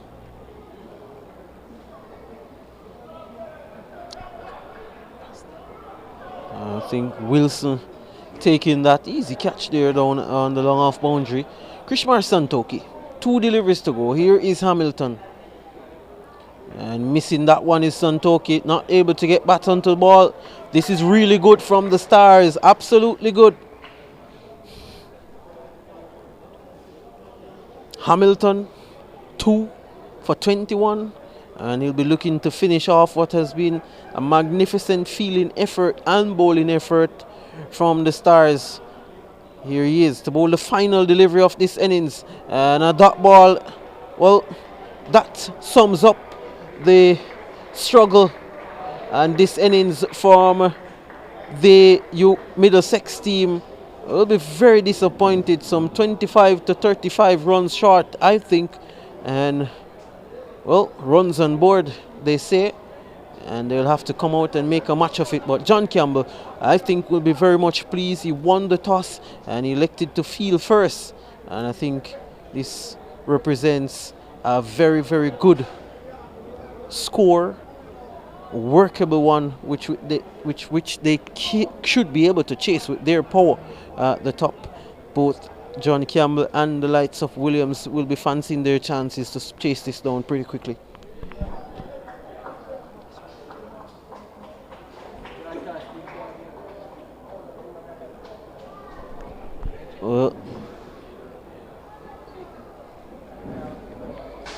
Wait for a run through of the innings for the Middlesex Titans. So Middlesex Titans, the first batsman to be dismissed was Wayne Davis. He made 9 from 5 deliveries, and Tristan Coleman, he made all 9 from 10, and Albert Gopi run out for Doc Sheridan Allen. You have to say the diamond in the rough, 36 from 20. Jamie Merchant went for a duck also of the bowling of Gordon, who bowled really well. And Jermaine Morgan went for 5 from 6. Earl Thomas, a real struggle of an innings, 8 from 11. That innings did help the efforts of his team. O'Shane Walters, 10 from 3. Krishmar Santoki, unable to get away those 2 last deliveries at the end. He finished on 0. OJ Shields, 2 overs for 15 runs. Gordon, brilliant, absolutely brilliant. 2 overs, 3 wickets for 10. And Damani Sewell, 2 overs, 14 runs, 1 wicket. Dwayne Hamilton, 2 overs, 21 runs, 2 wicket. We'll wait for the reply of the United Stars team here, which I think below par total here at Sabina Park in the Dream T10 cricket competition. We'll be back in about some 4 to 5 minutes.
Just move it another thing.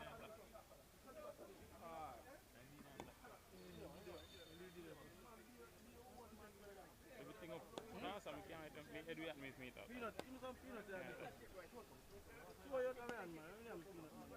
Now go ahead. We have some food.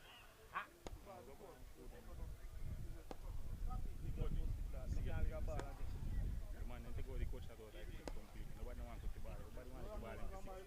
And that's enough. Nobody wants to cut the ball.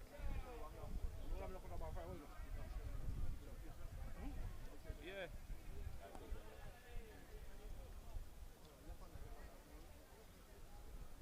Yep.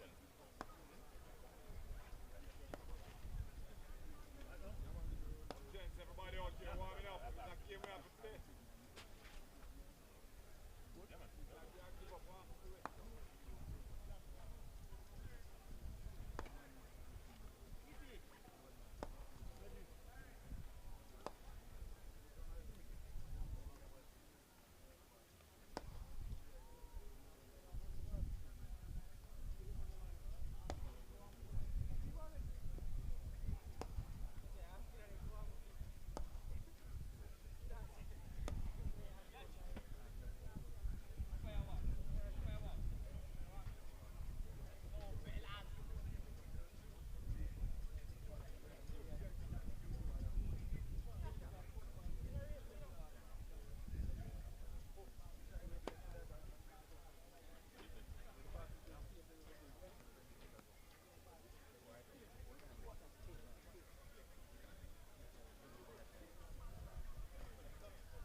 We're all set for the reply. Krishmar Santoki is bowling to John Campbell, who's swatting this one into the leg side.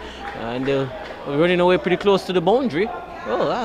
Brian Buchanan, it doesn't seem to be the quickest. He is basically shepherd that ball into the boundary there at deep backward square leg. So a boundary for the Jamaica Scorpions captain and United Stars captain, and gets things off and running. 82 they need for victory. 4 runs there to John Campbell. John Campbell out of the test team, back in the test team, and of course a test series which the West Indies would have won against England.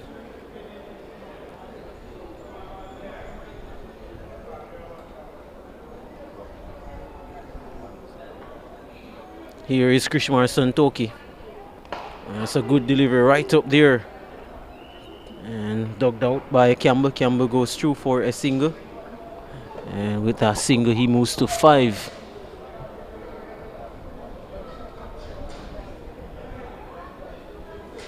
Ronaldo Ingram is the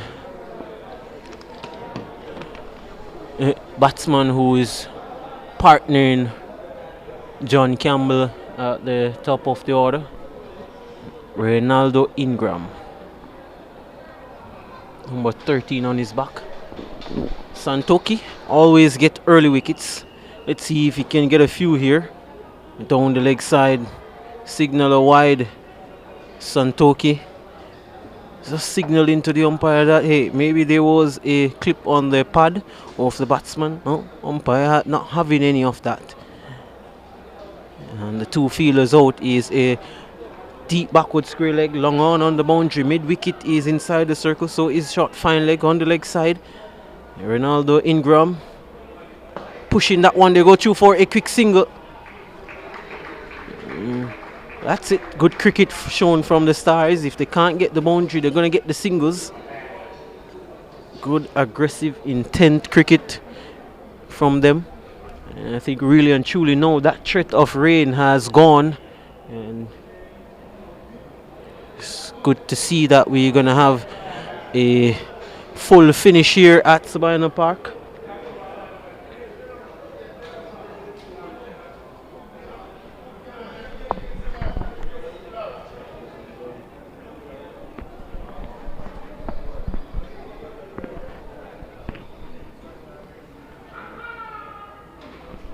And that one is wide outside the off stump, shaping away from the left-handed Campbell.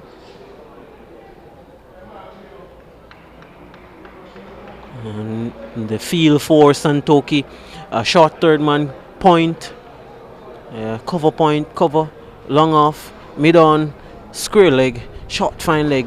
And of course, mid wicket is tugging that one. Will Morgan take the catch? He does. And we all did just say that Krishmar Santoki is adept of taking early wickets, and he has done that, and he has gotten the big wicket of John Campbell. That's a huge wicket. John Campbell has been one of the more productive run scorers for the United Stars. The captain, John Campbell, just mistiming that one. It looked to be a slower delivery. Look for the replay on that one in a few as to whether Krishmar Santoki did. Yeah, slower delivery, typical of Santoki. A veteran is Santoki. Of course, Santoki would have played in leagues such as the IPL. Played in the CPL, one of the highest, if not the highest, wicket taker in the CPL. Krishmar Santoki has been around for a very long time. Is Santoki. I think early wickets is what the Middlesex Titans needs.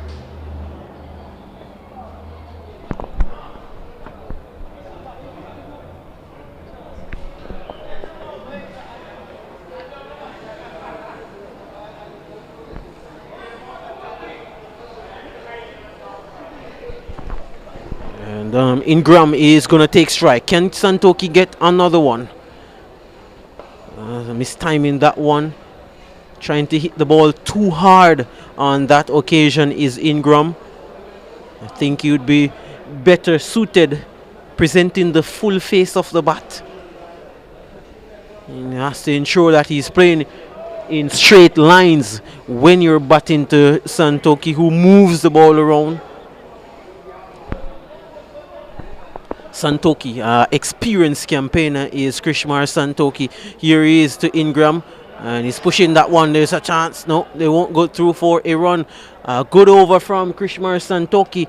8 for 1 is the United Star. Of course, they're in pursuit of 82 made by the Middlesex Titans. And it looks like it's going to be O'Shane Walters who is going to be bowling.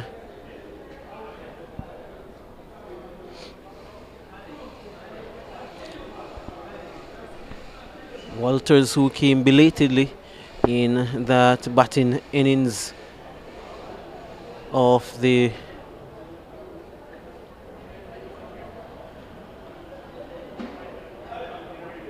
Middlesex Titans. He's going to be doing battle, so good. Santoki going with the off spinner. Good choice when you have the left-hander on strike. It's going to be an interesting battle, the off spinner against the left-hander.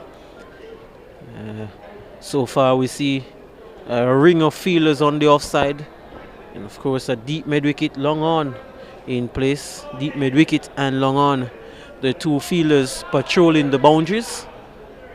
Here is Walters, number 21 on his back. Oh, he's muscling that one straight. One bounce into the boundary for 4. He was a flighted delivery, not much on that one. As we look on the replay, the batsman just striking the ball through the line. I think this wicket has been an excellent one. It is made for good cricket. The batsman has been very confident, can trust the pitch in their stroke play. And the bowlers, if they do put in something, they will get out something for sure. Oh, he was the inside edge onto that one, looking to replicate the shot of the first ball. One taken cleanly by Tristan Coleman. This one is short and punch hard straight to cover point. Brian Buchanan doing the fielding. 12 for the loss of 1 wicket. We're in over number 2. 70 runs to get from 51 deliveries. That is the equation. It will remain at 70 now to get now from 50. And O'Shane Walters making a good comeback in this over. And let's see if he can close this over out good. That's what Santoki would be aiming for. And talking one, that will now go for 2. Lots of space out there. This will challenge it. Ronaldo Ingram, that's good work. Albert Gopi, another player who's been around for a long time. He's been around domestic cricket in Jamaica for a long time. Is Gopi doing the work there on the mid-wicket boundary. Keeping the batsman honest on that occasion. 13 for 1. Ingram 1 from 3 deliveries.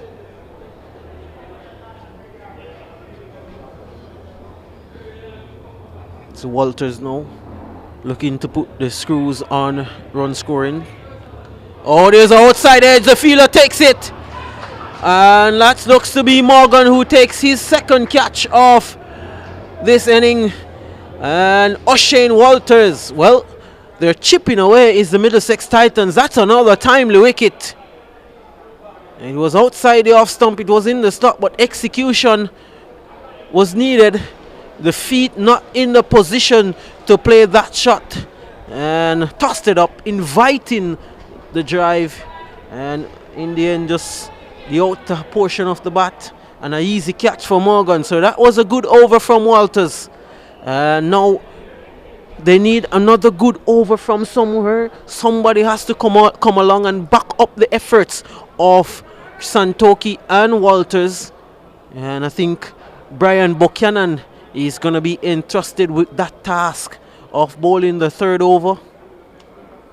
Damani Sewell, the new batsman, is going to be joining Alwyn Williams, who needs some support.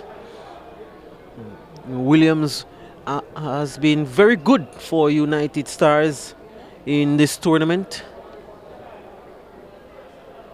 13 for 3. No, 13 for 2. I'm hoping some correction on the score card will get that in a few. It's 13 for 2, not 13 for 3.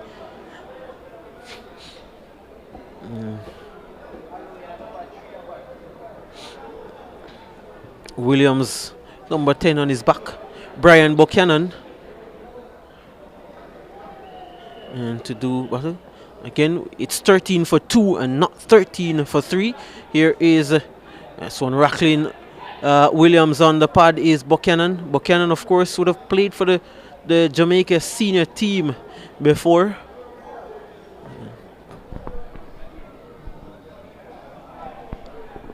Back in 2011, 2012, thereabouts. Buchanan at the time was so prolific for I think Clarendon or St. Catherine at the time. And number 6 on his back is Buchanan.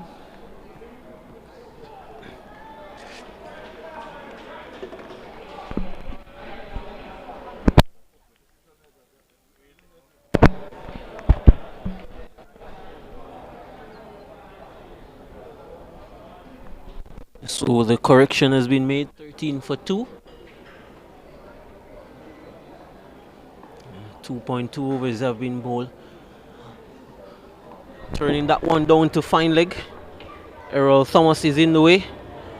14 for 2. And I'm off the view that this match, if it continues at this pedestrian stroll from United Stars, we could have some drama. We could in for a pretty close finish if it continues at this rate, because they're below, somewhat below, of where they need to be. The equation 68 from 45. But I think wickets is the key. And if the Titans can eke out another 2 wickets from somewhere.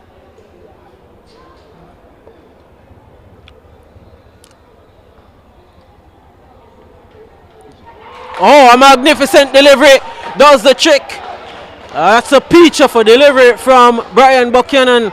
And you talk about that test length, it still has a place in this T10 competition. A beautiful delivery, moving away from the right-handed batsman and just nicking that one to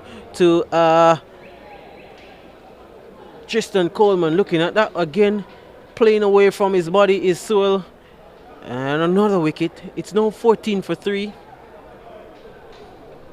A timely wicket there again for the Titans. They're making a match of this. And I just said it, we could have some drama in this run chase. Williams needs support. Wilson, the new batsman, Swain Wilson, is coming out to do battle with Williams.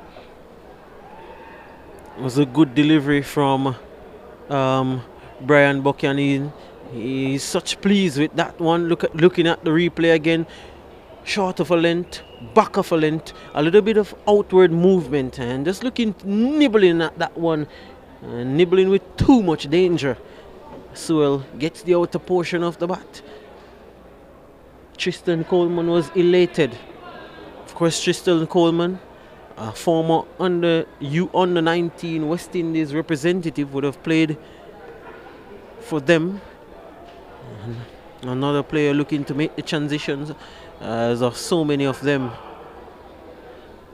so many talents.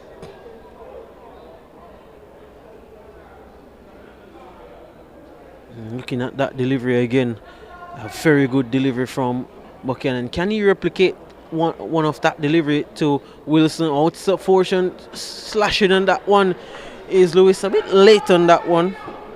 We see the lights of Merchant warming up. That mid-off, and I think his introduction would be a good one. It's important that I think Santoki keeps the off spinners going with the 2 left-handers at the crease. Buchanan pulling that one around the corner, not timing it to perfection. They look for the second. No. Davis off the boundary very quickly. So another good over. We talked about support for Santoki and Walters. Now we see Buchanan backing up that effort brilliantly. 14 or 15 for the loss of 3 wickets.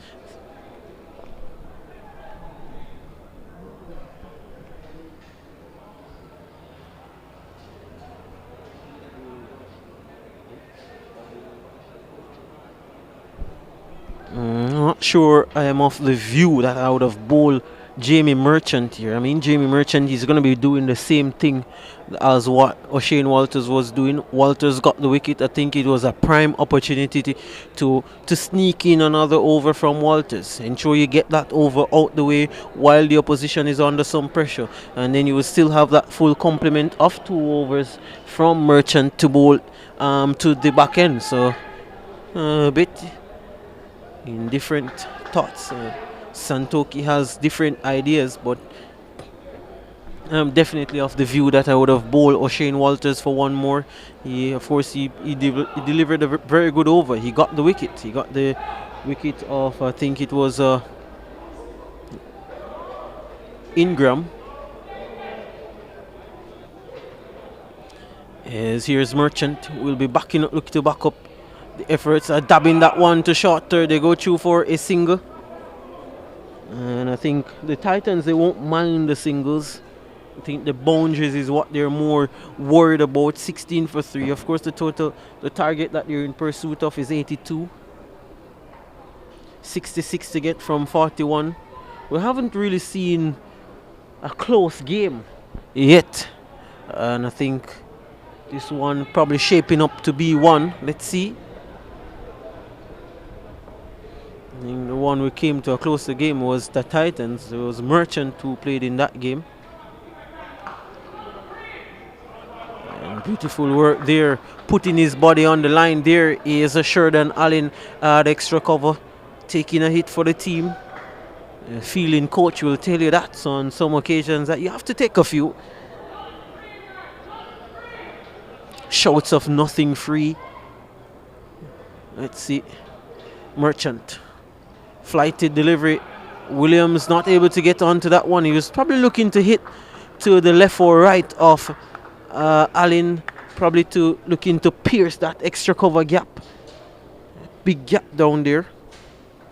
And again, Merchant showing that there is still a place for guile and spin and flight. Not looking to fire the ball in, but looking to slow things up a bit. Here he goes now to Wilson. Oh, beautifully bowled there. Nice delivery. We'll look to see if there was some turn and offer on that one, as Wilson was looking to guide it. Now look at the replay. Yeah, well, really not much turn. But again, the pace at which Merchant is bowling is brilliant. Veering his pace. He's asking for extra protection on that region. I think not sure if happy with that move from Merchant. I think now he's allowing the batsman now to get that easy single into the offside. He would have wanted to keep that strangle on the batsman. Let's see if the move pays dividends. And that's what I'm talking about. Easy single now in that region. Definitely not. Nope, they're getting 2. So not happy with that move there from Merchant. And here is some sloppy work in the field from the Titans. Absolutely sloppy. Not what you want at this level. As I said, that Merchant would have moved Sheridan Allen from that extra cover region and having those 2 feelers at backward point, allowing the batsman to get those easy singles in that cover region. He examines that area, probably a bit mindful of that gap.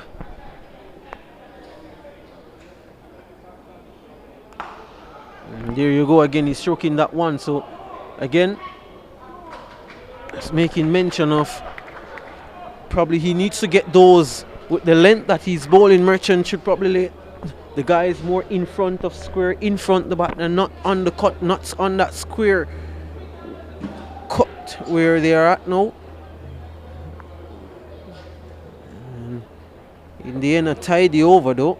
22 for the loss of 3. Krishmar Santoki, a lot of chattering around. 4 overs completed, 36 deliveries to go, 60 runs needed. Another 2 overs, another 2 tight overs here. I think that's what the Titans want. We see another bowling change.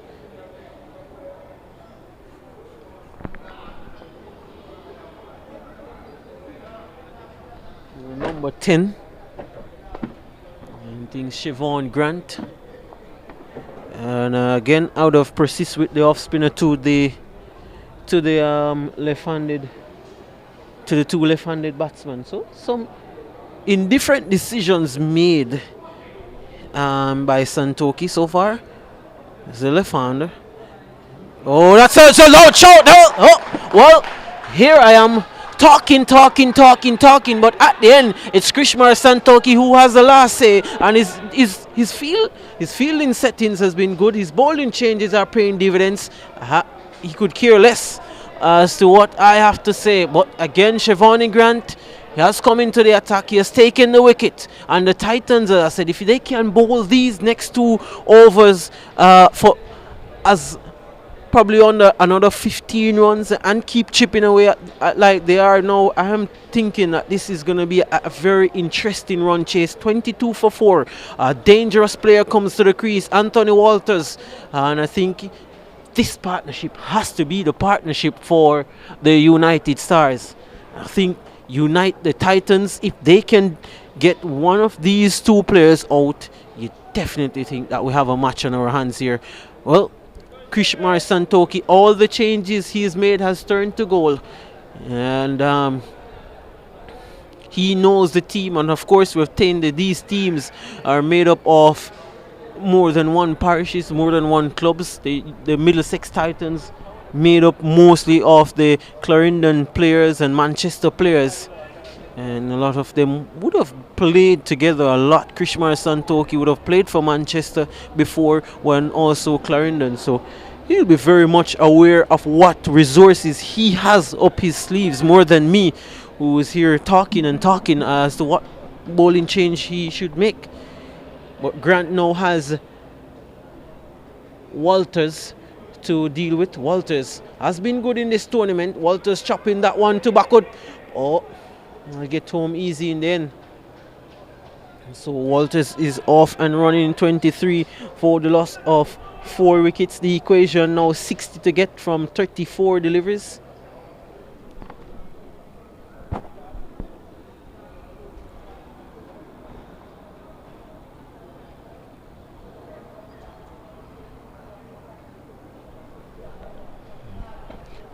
Both teams playing this one cautiously. The Titans has been keeping the United Stars honest. Umpire signaling that is a wide. We'll look at the replay on that one. It's pretty close. Grant operating from the Courtney Walsh end. Oh, he's banging that one down to that deep cover region. O'Shane Walters does the fielding and fires in a very good return on the bounce right alongside the stumps. And I think as much as you ask your bowlers to execute the right line, the right length, you'll be asking your fielders to feel well, to demonstrate good discipline in their fielding efforts. Siobhan Grant now. Williams coming to have a word with Walters.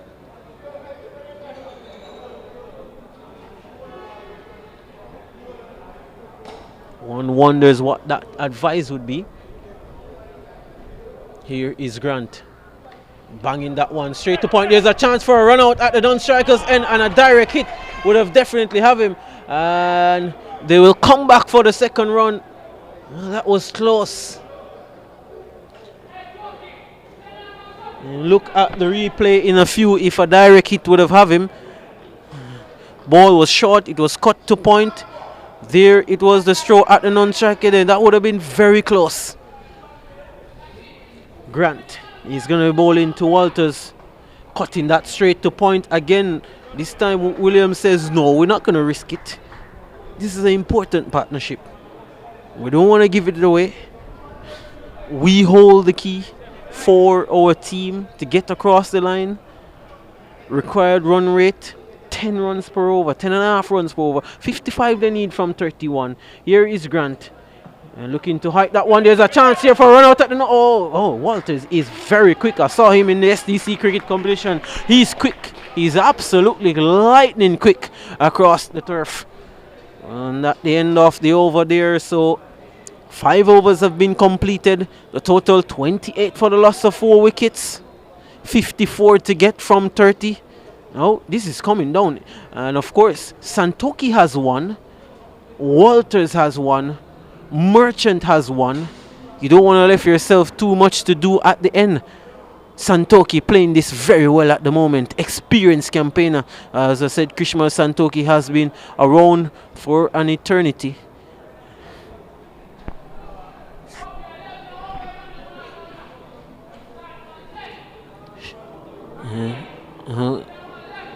So, there is a spectator shouting that, hey, the United Stars, they need 11 runs from over. They started at 10.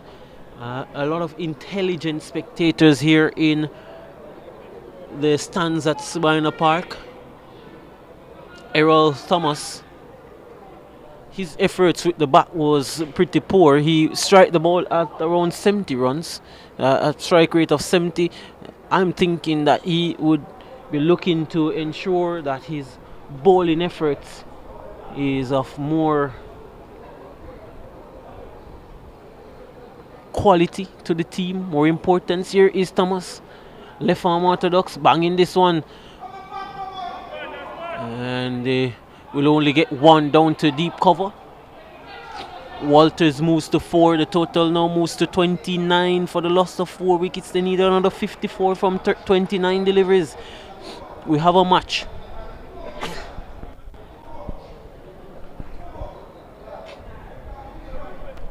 Definitely have a match on our hands here. I've been asking for a close match.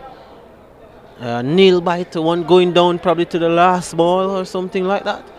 Probably hoping that this one will be the match. A cool Saturday evening here in Kingston, Jamaica. Banging as he pierced that mid-wicket gap. There's a fielder running around. No, he won't get that one. So a welcome boundary for Alwyn Williams, the Jamaica Scorpion opening batsman, picking that gap at mid-wicket to perfection. And I think this is the over that they have to target. This over is the United Stars. I'm thinking that Williams is cognizant of the fact that he has to target this over. He moves to 14. And trying to stay there to the end is with Williams.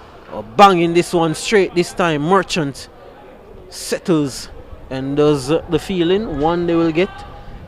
34 for the loss of 4 wickets. Williams 15 from 14. Walters 5 from 5. A cool breeze blowing across the ground here at Sabina Park. Probably have to get my sweater. Feels like Mandeville. And to that open space on the leg side, they come through for the second run. So a productive over so far from the United Stars. They're getting some. They got some probably 6 runs, 7 runs from this over so far. Errol Thomas. Not looking to spin the ball, just firing these deliveries in. And that's where the ball hit straight to Allen. Can't stop the single. Another run. Walters to 8 from 7. 45 needed from 25 deliveries. We have a match on our hands here. The Titans, they are playing this really good. And important to note, the likes of Krishma Santoki has 1 over to go. Jamie Merchant has 1. They have to do some run scoring in this over. They have to. They're not being able to get the boundaries really from this over. And in the context of this game, it has been a very good over from Thomas. And with 4 overs to go, 24 balls to go, 44 runs to get from that 24 deliveries. At what stage will Santoki see the need for himself to come into the attack? Or will it be Jamie Merchant? And both two converging. They know they have some serious decisions to make now.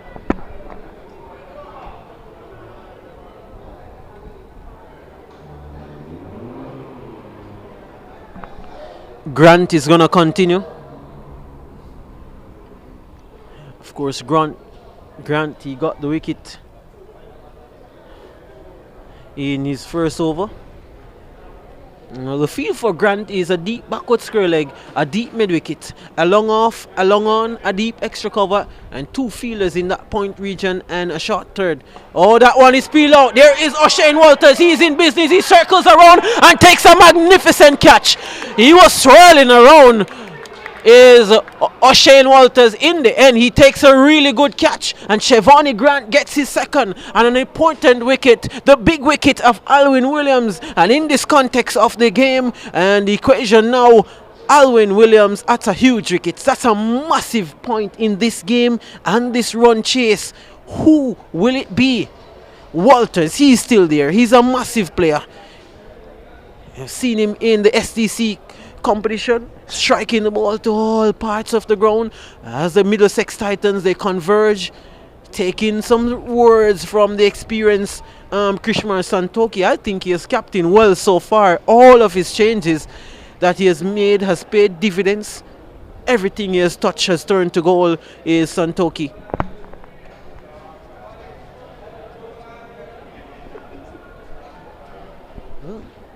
Some people in the commentary box believes that the Stars won't win this one. They need 44 from 23. I think you Walters, I think, holds the key. But again, that Santoki over at the end, whenever he chooses to bowl, is going to be of utmost importance. Shevani Grant rubs the ball appreciable. Walters is going to be on strike. That one is short. Oh, this is an easy catch. Whoa, what an over this has been from Shevani Grant. He fired that one in fast. Oh, whoa. Oh, you think for a moment he was running from the Courtney Walsh end, but he was just coming off a couple steps. He fired that one in at Walters, and an easy catch for Tristan Coleman. This has been a game-changing over from Shevani Grant. And now 38 for 6. Really and truly, the United Stars are going nowhere.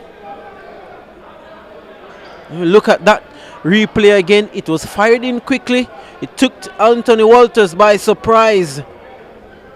And Shevani Grant, what a spell he has so far. 3 for 6 from 1.2 overs. Absolutely brilliant from the left arm orthodox spinner.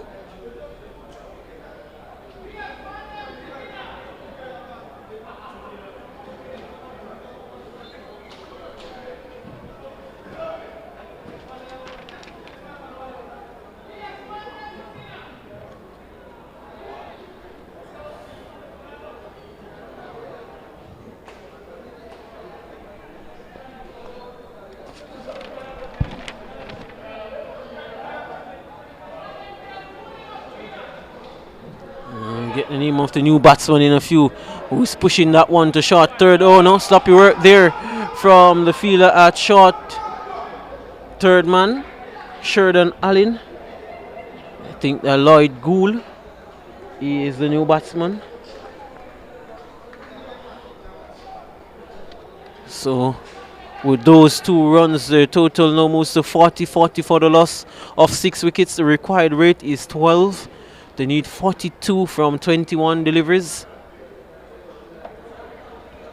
Tristan Coleman behind the stumps, ensuring that he gets the angles right. He's the wicket keeper at a good advantage point.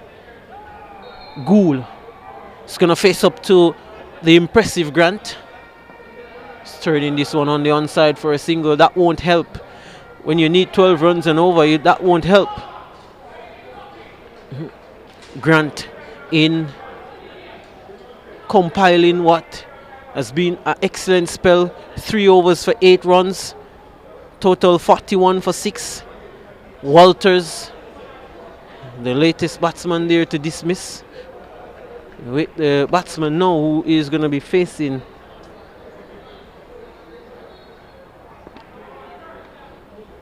and that's a dot ball, well bowled.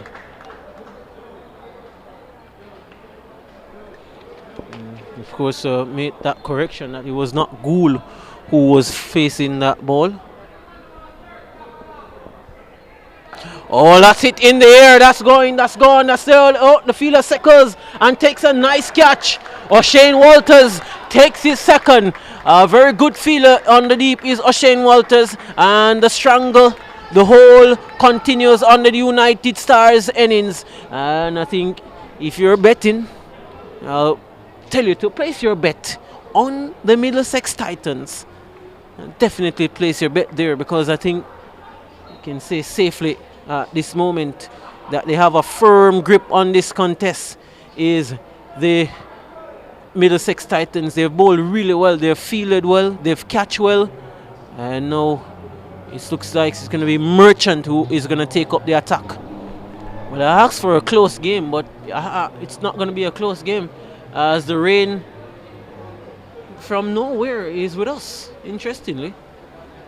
And I've been advised by one of the locals here that anytime there is covering on the east, you can definitely start getting that raincoat out, getting those umbrellas out, getting those covers prepared. And exactly so, because the rain is from the east at the moment.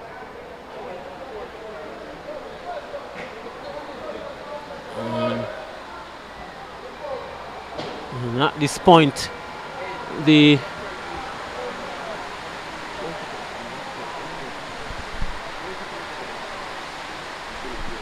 so the umpires has called for the covers, and the rain is definitely with us here, and we can tell you the United Stars, they were in some real trouble. We'll do some calculation as it relates to the Duckworth Lewis and where the United Stars they needed to be.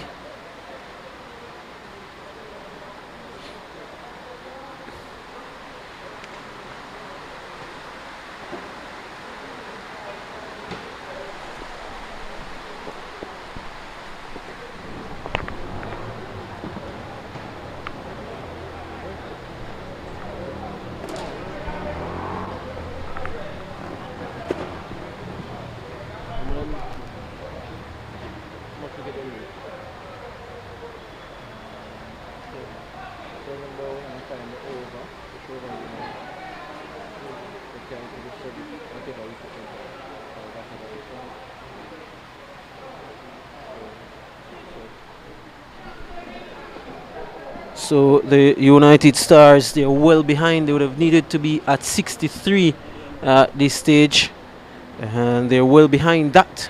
They're 41 for 7. They would have needed to be at 63 based on what the great Duckworth Lewis method is saying. Well, wait to see how long this rain will stay, but for the moment the covers are on. United Stars are on the verge of a possible defeat as the groundsmen just setting themselves and setting the covers neatly on the square here at Sabina Park. So that's it. United Stars, they're in pursuit of 82 for victory. They're 41 for the loss of 7 wickets.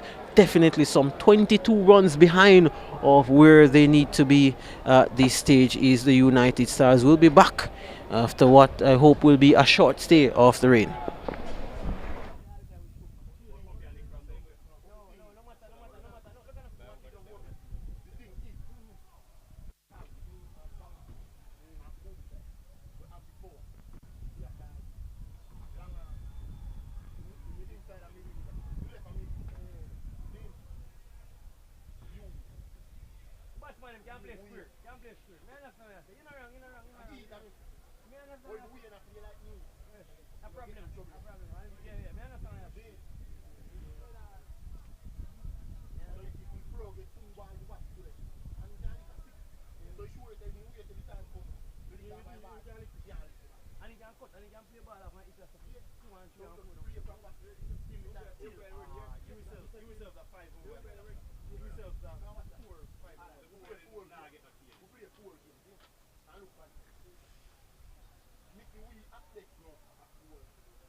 If you have the power to jump on like that,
go find me too.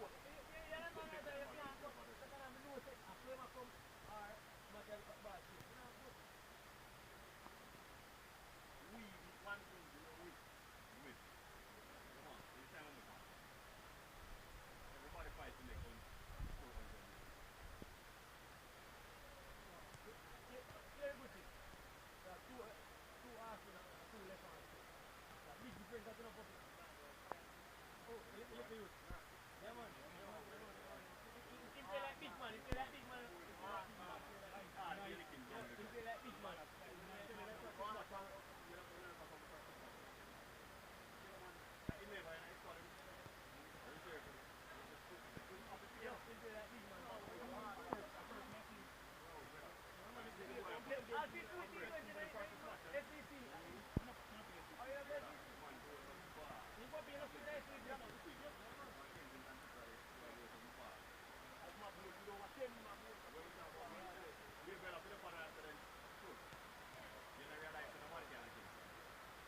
I ramp alone, then I ramp to the little boy I ride down.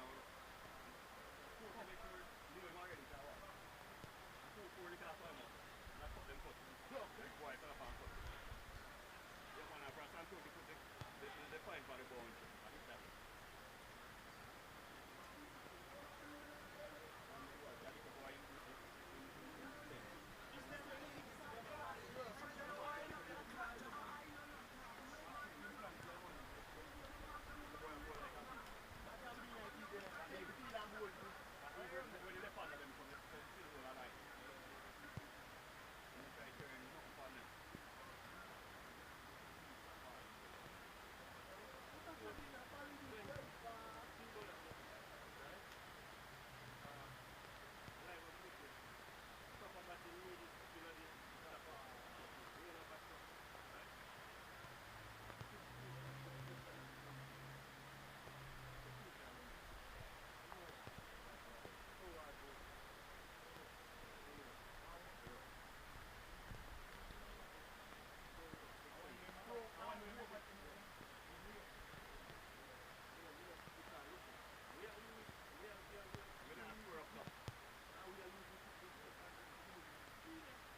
over, because Buffy deep enough and ask something, and then pitch up then there. You understand what I say, bro?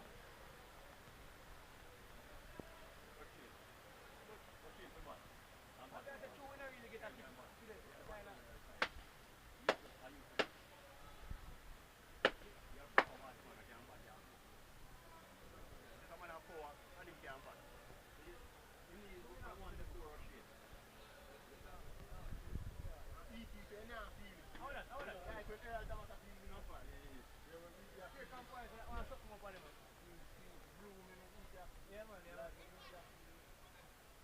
No, you don't get E.T. just wants that.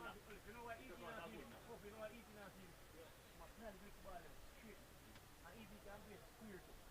So E.T. just stop. If ever you have one team, you don't cut because you know they're not going to pick up the first time.